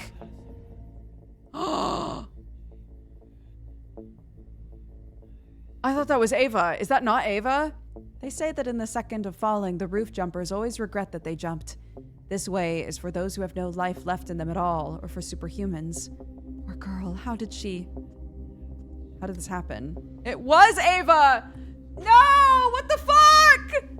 Some say Ava was in love with a man who didn't notice her feelings, that she grew tired of living with no hope. Others say she wanted to give her soul to the cathedral. It was never consecrated, you know. It's just standing here empty. Or that this was her fate. I think it just was her time. The hour has struck her chest through. What a load of nonsense. Ava was about faith and hope, not love. We'll never know now. That's the horror of it, isn't it? A woman is gone, and she'll never tell anything now. So fragile she was, almost transparent, but she hardly broke at all. I know how to save her. She was alive yesterday. She'll tell me what was torturing her. Oh my god. She tried to tell me something this morning. Mr. Doctor, I'm looking for you. Come to the hospital. They're calling for you. Who's calling for me? My brother, Yashka. I mean, Yakov. He's an important man. Almost like you, except he's ours. He's local. Your little's brother. I am little. Best last name there is, right? Everyone's puffing up and making up clever nicknames. We had ours right from the start, me and Yashka. I mean, Yakov. Ugh.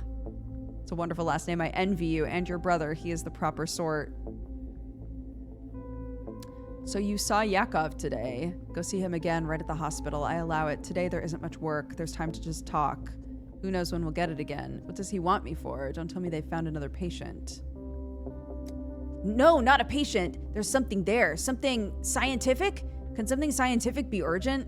I always thought science was about gathering dust on shelves, but Yashka, my brother, he says it's urgent.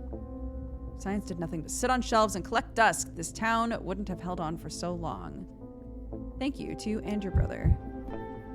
Oh, I want to talk to them, but I only have 2 hours to get to Yakov.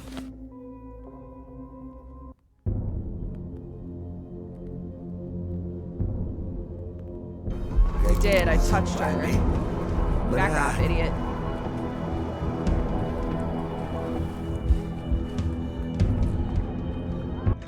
What's going on, buddy?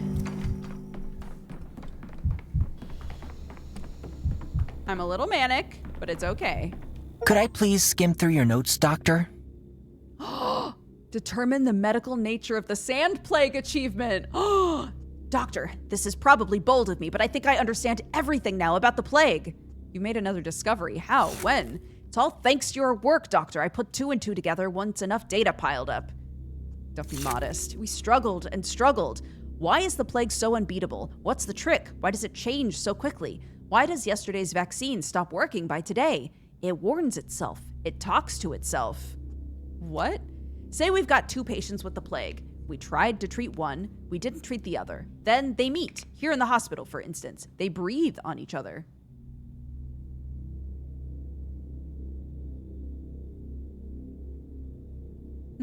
Sorry, one sec.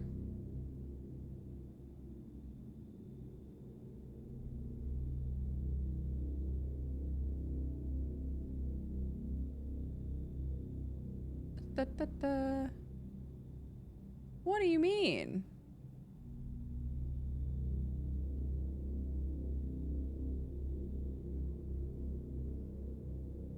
Okay. All right. They breathe on each other, they cough. So the 2 plagues meet. One strain already knows how we're trying to kill it. It warns the other strain not to fall for the tricks. The second one grows smarter. These are your observations from real patients in the hospital. I've seen it. You've seen it. Literally every day while you were gone. I checked the logs, who came in when, which bed they were assigned to, who their neighbors were. You could see it all in the logs. I think one day you'll even be able to see it years from now when the tools are more powerful. It has to have something that's responsible for this. Some parts, organs, whatever the proper word is.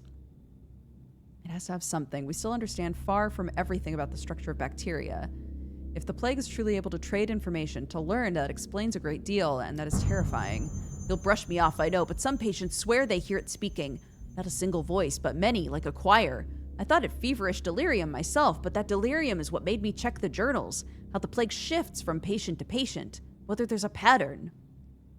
Voices of the plague are nonsense. If nonsense inspired you, then I'm thankful. This will need verification, trials. Still, you've grasped something vital. I wrote down everything I could, in my own words. I can't do it like a scholar, but it's more important not to lose the logs, the patient charts. Without them, it's just words. You'll keep our paperwork in order, won't you? When I can't do it anymore? I can't imagine how sorry I am. You won't live to see your triumph. Don't let him die. Don't let him die.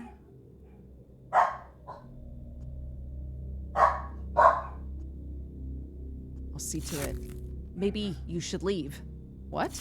Take the discovery to the capital while it's not too late, before you perish here yourself.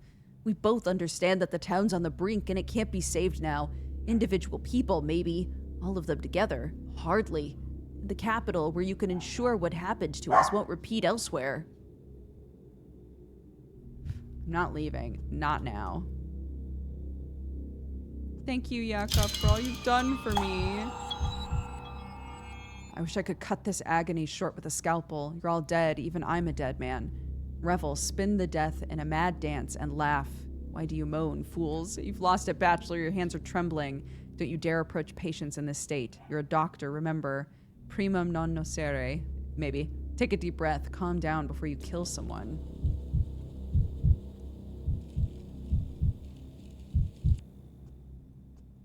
Okay. Woof.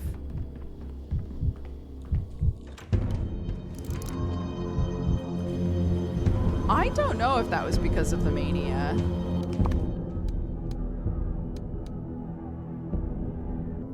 Let's see if I can get here and do this. I assume it's like do no harm, yeah. Who am I supposed to talk to? This guy? I have no time for fancy new positivism. Believing the world to be objective and explicable is the mark of a tiny mind. Anyone who's read more than one book knows that being is subjective. Consciousness determines being, not the other way around. Consciousness rules being, but only when it's advanced enough. Otherwise, it is being that sets the rules after all. There is no contradiction. In a certain sense, a consciousness that's yet to transcend itself determines being to an even greater degree, since out of an infinity of reality's versions, it only has access to one, the simplest and cruelest version of all. You haven't been to the capital in a while, and it shows. The students over there would make short work of you. Gone are the timid ones debating being and consciousness in libraries. What's in vogue these days is throwing bombs at the carriages of the powerful. It's always been that way, probably always will be. I've been told Maria Kaina's expecting me. Where is she? Oh, Doctor, you're here. I'm sorry, we had to resort to a ruse to lure you. You see, it was I who invited you, not Maria, and I must ask our conversation remain between us. Above all, Maria must never learn of it. Signs are hiding something from Maria. I'm intrigued. We have a situation with Victor Kane. You see, we've lost him. I beg your pardon? Victor went missing this morning. He left the Crucible and never came back. We have no idea where he went or why. We're asking you to help Dr. Dankovsky. He might accidentally harm himself in his present state, which makes your help doubly essential. When did it happen? Who saw Victor last? Aren't you going to let Maria know? I'm sure she has a far better idea than you or me where her father may have gone. Anything but that, please. Maria must under no circumstances. Oh, you haven't seen her in anger, Doctor. If she finds out, I don't even want to think about it. Stop moaning. You can't conceal a father's disappearance from his doctor. It's unethical. Why isn't she at the Crucible? I thought she too would be reluctant to leave her father's side. Is Maria's wrath really that formidable it stuns you speechless? You know, some people are like gunpowder, flaring up, going out a moment later. Maria isn't one of them. Her anger is like a wildfire, unseen at first, smoking and smoldering for a few days until it's too late. She's embracing her infamous mother's legacy after all. People used to fear Nina the same way, huddling in corners and whispering. I only have a vague memory of that as I was very small, but to me, Nina seemed like a sorceress from a fairy tale, vested in a storm. Maria is no fairy tale character. She'll be back at the Crucible soon, and if she doesn't find her father here, we're all in for it. This isn't the kind of thing she forgets. When did it happen, and who saw Victor last? It's my fault. I'm the last person who saw him. He was standing with some woman by the gate, and I thought nothing of it. As soon as I looked the other way, they were both gone. Oh, shit! He's with Lilich. They crossed the bridge into the maw. I wanted to step in, but that woman, she saw me approaching them, and she pushed me away, using only her eyes. She made me look away. It was as if she pulled me on like a glove and twisted me around like a glove on her hand. And as for me, well, to be honest, I was at a loss, plain and simple. Victor had become a recluse, so at first I was even glad he wasn't shunning the company of a stranger. Somehow I don't think she was a stranger to Victor. His manner with her was special. I, too, thought she reminded me of someone, but I haven't been able to figure out who exactly. A kidnapping? What for? Money? I'm afraid you're asking the wrong person. I'm not a sleuth. I'll try to find Victor. You're our last and only hope. Victor's tragedy broke his daughter's heart, broke it like a mirror into hundreds of shards, and if she finds out she's gone missing, I fear it may destroy her. Help us for her sake, for Maria. Quite the master manipulator, I see.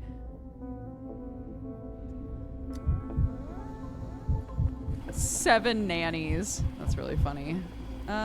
Okay, well... Oh, she's literally right there.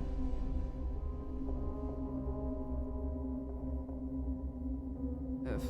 Okay, well that's a separate thing. That's a separate thing that I can restart tomorrow. I don't think I'm gonna get there in time. Oh my gosh, Ava's dead. I'm fucked up about that.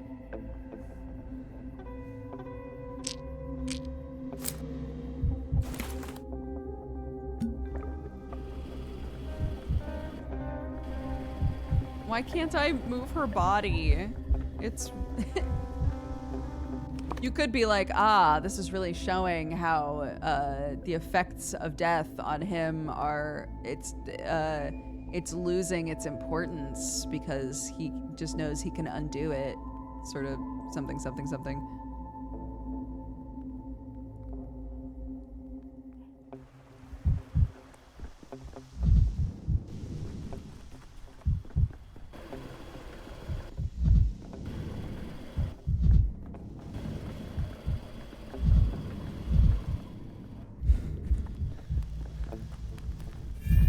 Never alone.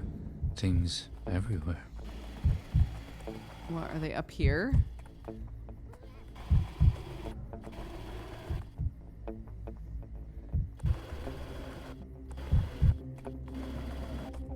They are.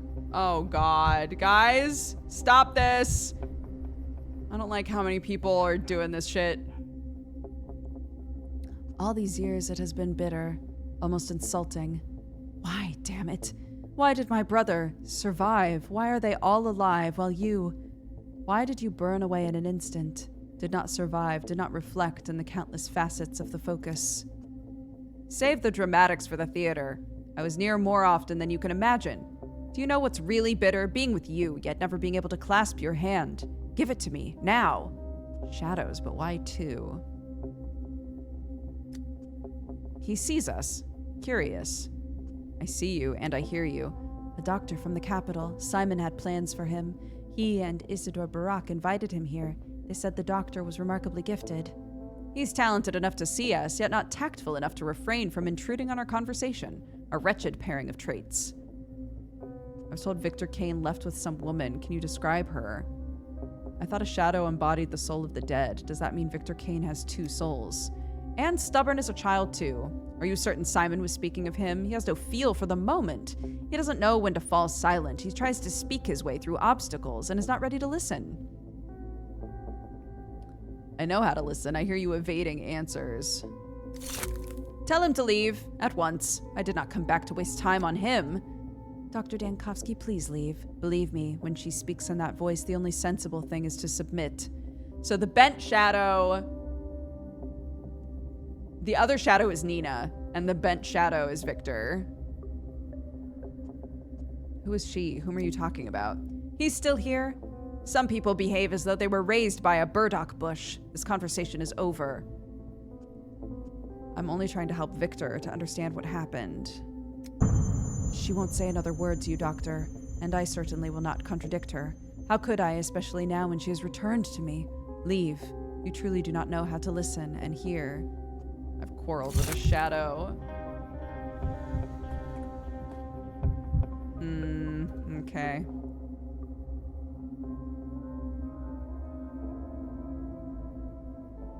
Need to entrust Victor to someone before he breaks his neck.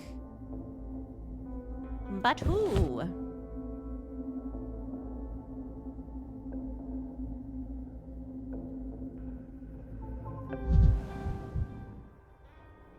This is a hot, strong, frightening person. Two shadows. The mask barely contains the bursting passions. I'm scared. I'm scared. What do I do here? Hi. Trade with me, because I'm about to die.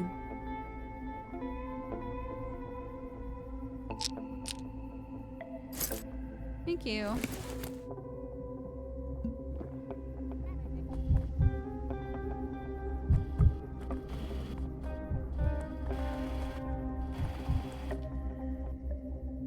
There's no point sitting in that cursed tower anyway. You did right to leave. I didn't leave. I grew up and they threw me out. They always drive the traitors to childhood out of the tower. It's ridiculous.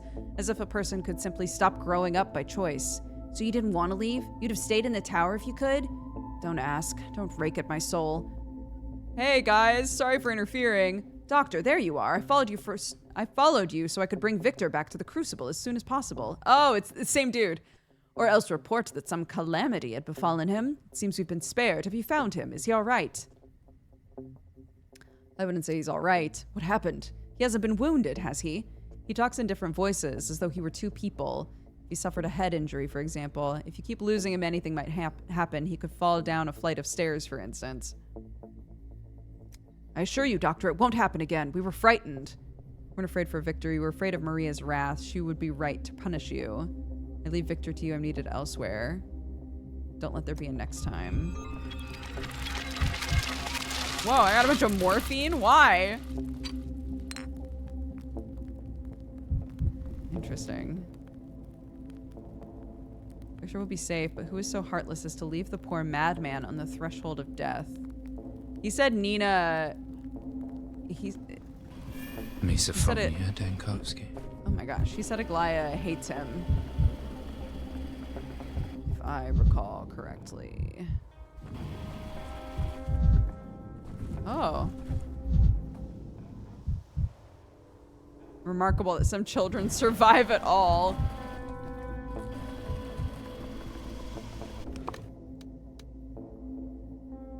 Oh. Oh my gosh.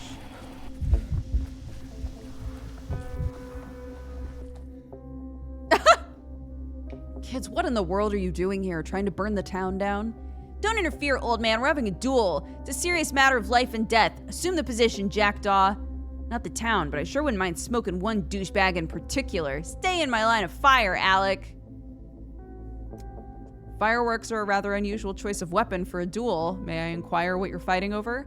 I was the one who found these explosion tubes, and she wants to take them. It was me who found the crate of rockets, me, but you'll go around telling everyone it's your loot again, and that's not fair, Alec. I see. Children found treasure and are fighting over spoils. Why am I not surprised? Look at what time it is.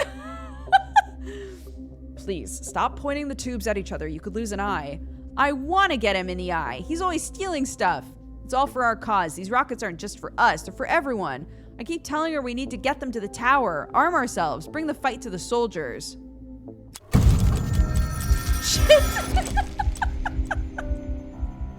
You can simply divide the contents of the box equally. Killing each other over a dozen firework tubes is foolish.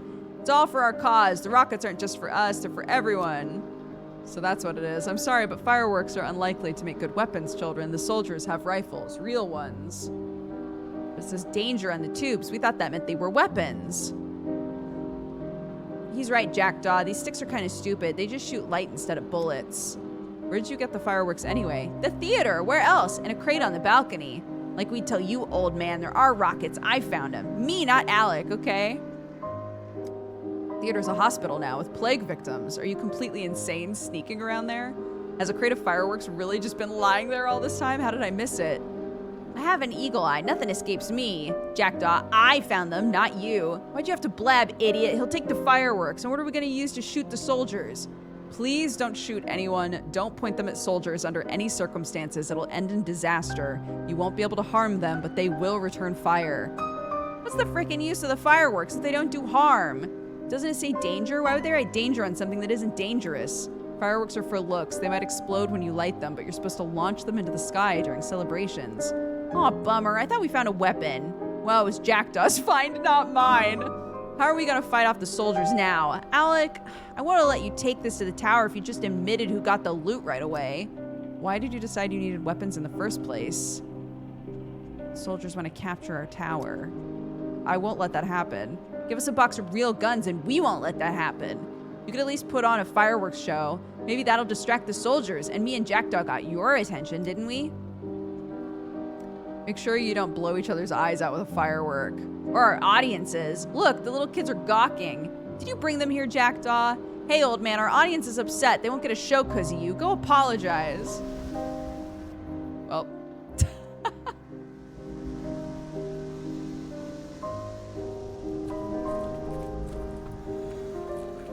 My darling is dead. What's the point? Now, scene 13. Nina the Dreadful. Keep up the tempo. Simon and Nina, come now. Enter Nina. Simon stands in her way. Start from this line. What have you done, Nina? No, I'll make my own lines, Nina. I know that you could not have been any different. Your gifts were immeasurable. You could bend matter. You breathed life into things. You longed for a breakthrough, yet discernment and wisdom were not your strong suits. You tore laws asunder, but the only thing one may truly tear apart is oneself. What have you done, Nina?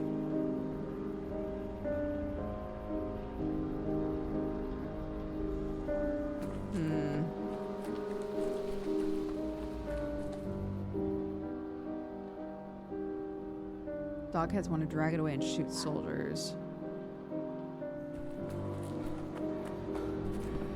I have to go find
Oops. Today. Where is Ava?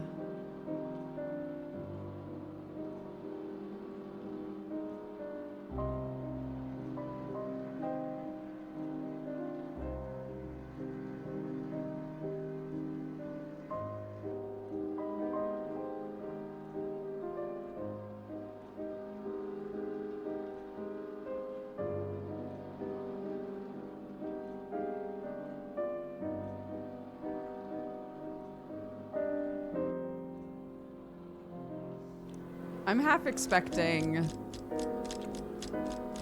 Okay, I'm just gonna restart the day and see if we say anything to her.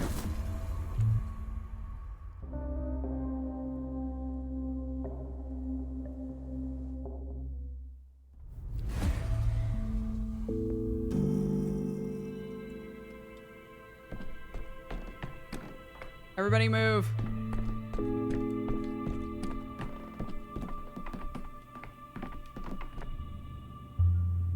Oh my god.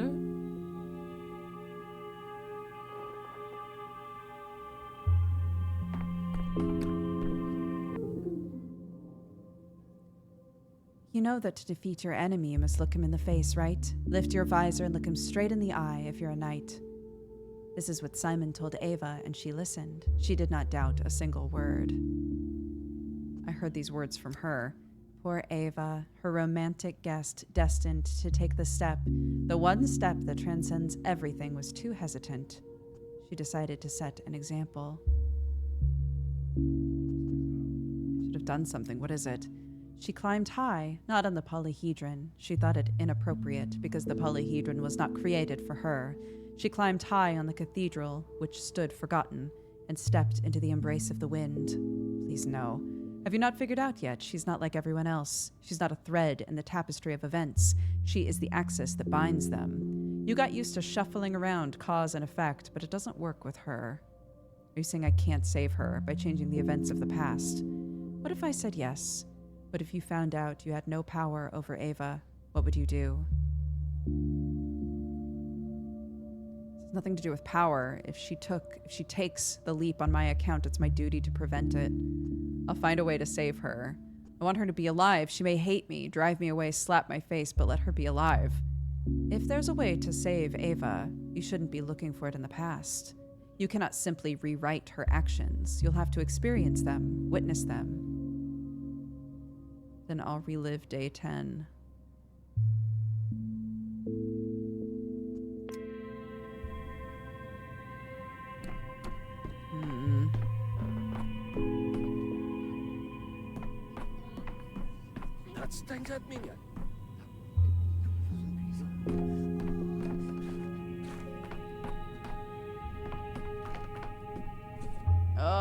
Dude.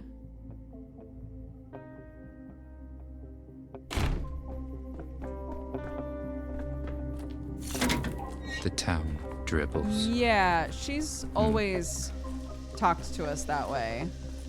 Like she knew we were jumping all over the place in time.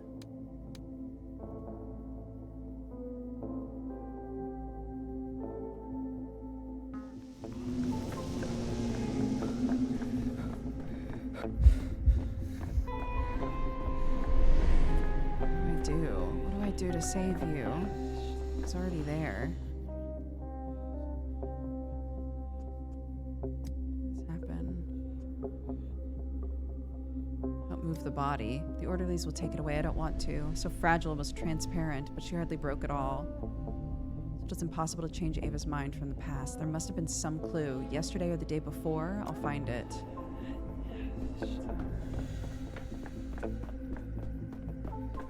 I'll find it. I'll save you, Ava. Have we been giving her our time kisses? We have, yeah. And that probably was also a mistake.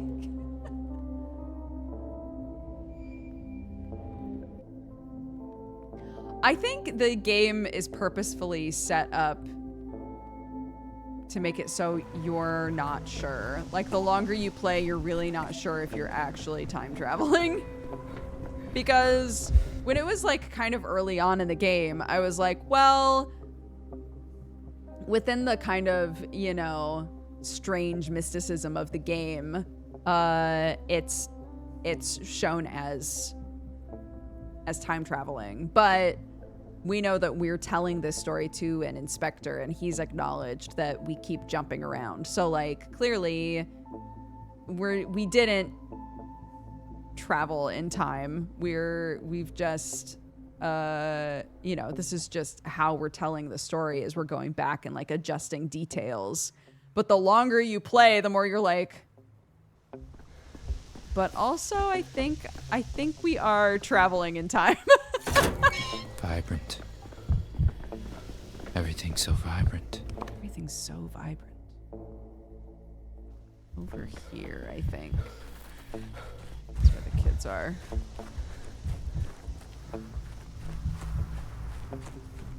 Also the street that rewrites reality. Right, but my Danny hasn't been down that street, so I think that's horse shit. My Danny thinks that's fake. Or does he? Here are the kids. Okay. Let's do this again. Assume the position. I want to get him in the eye. There are rockets. Please don't tell anyone or that we visited Birdie. Doesn't it say danger? How are we gonna fight off the soldiers now? Soldiers want to capture our tower. Okay. And then we're in the hospital are hidden stockpiles of fireworks, right?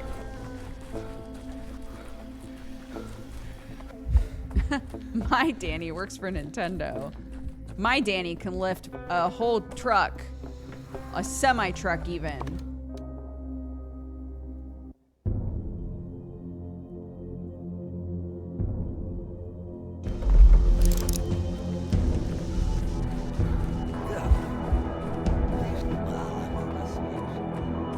Leave me alone, idiot.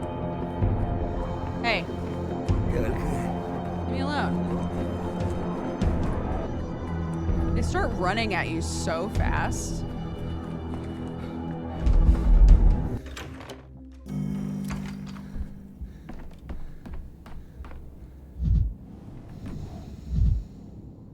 A meat grinder? Why is it here?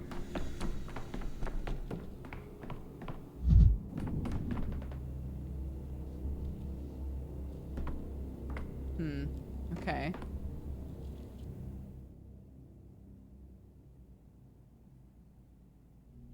Box of fireworks, open flame. Won't happen if I give instructions to the staff.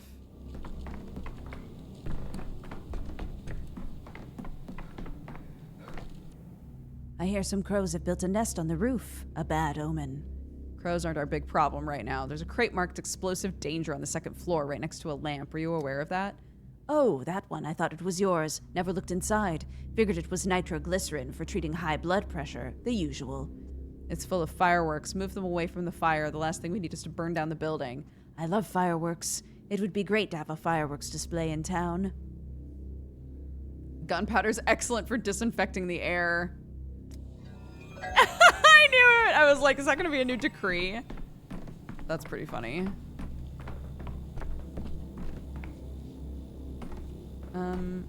Where's Our Lady? Does she not show up until later? Oh, okay.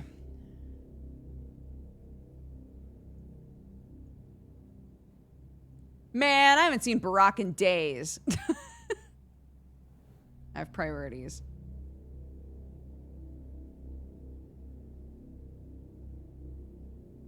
I haven't had the opportunity to be like, did you know our dads started the plague? I wonder what that dude's up to. Yeah, who even knows, man?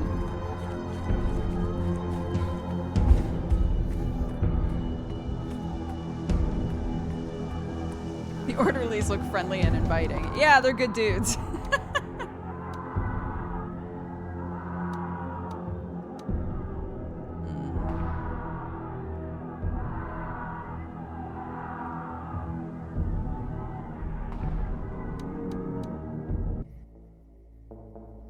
go here.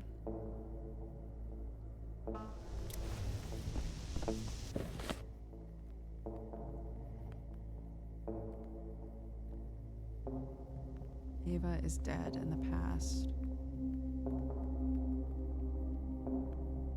Ava is dead. Lara Ravel is dead. Ava is dead in the present.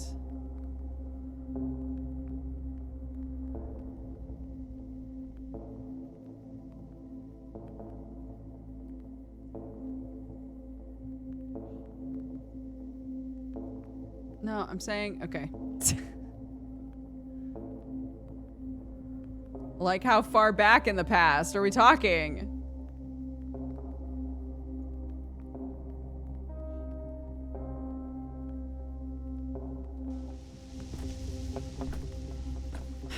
Hi, boys.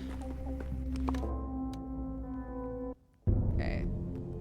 So now if we go back, what happens? Leave me alone, man. I'm a busy boy. Running through Riot Town in high heels. She's still not here. When does she get here?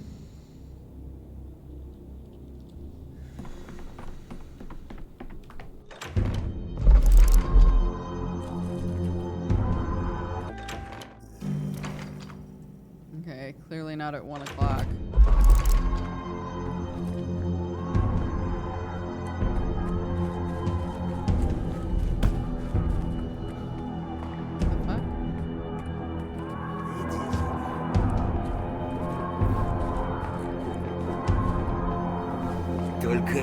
Back up, idiot. Okay. So, not here now. Wife died, post it. No! I'll bring her back.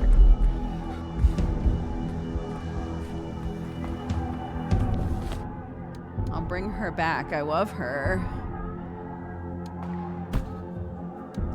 Dude.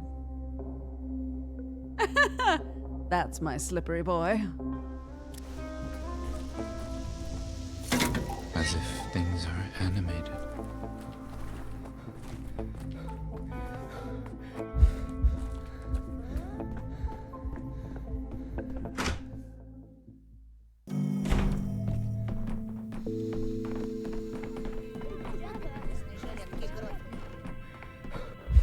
Okay.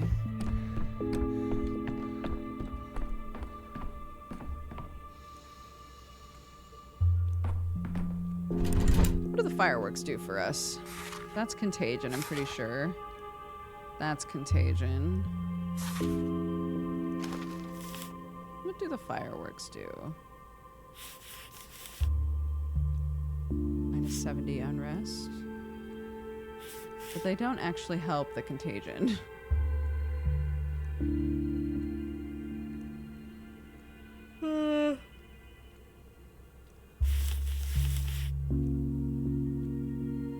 Oh, we have no medicaments anymore.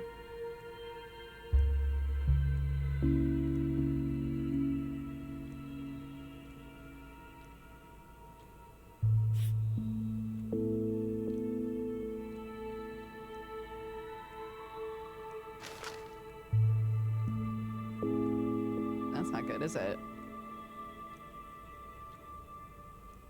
Well, 0.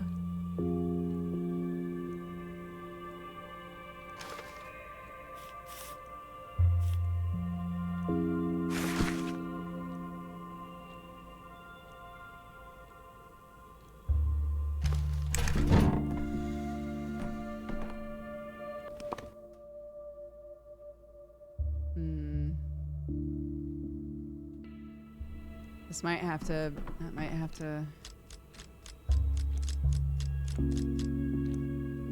Okay, we'll restart this day.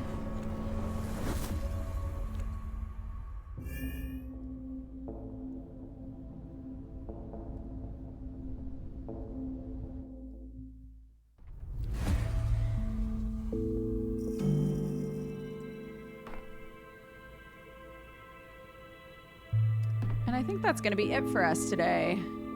Man, I really feel like we're coming up fast on the end of this game. I feel like it's within our grasp, man. It's so close. We're so close. I feel it.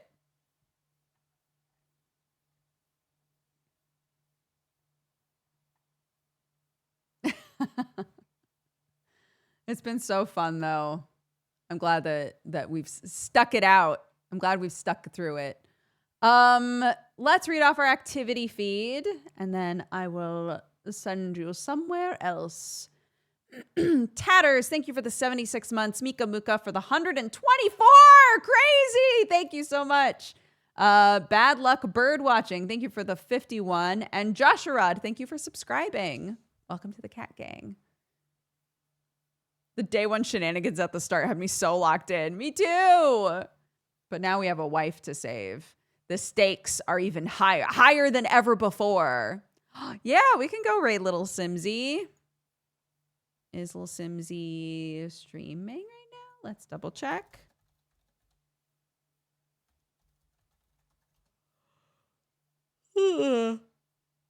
Yeah, playing Town to City. Let's go say hi. Spread love and joy. I will see you guys tomorrow. Take care of yourselves and bye-bye.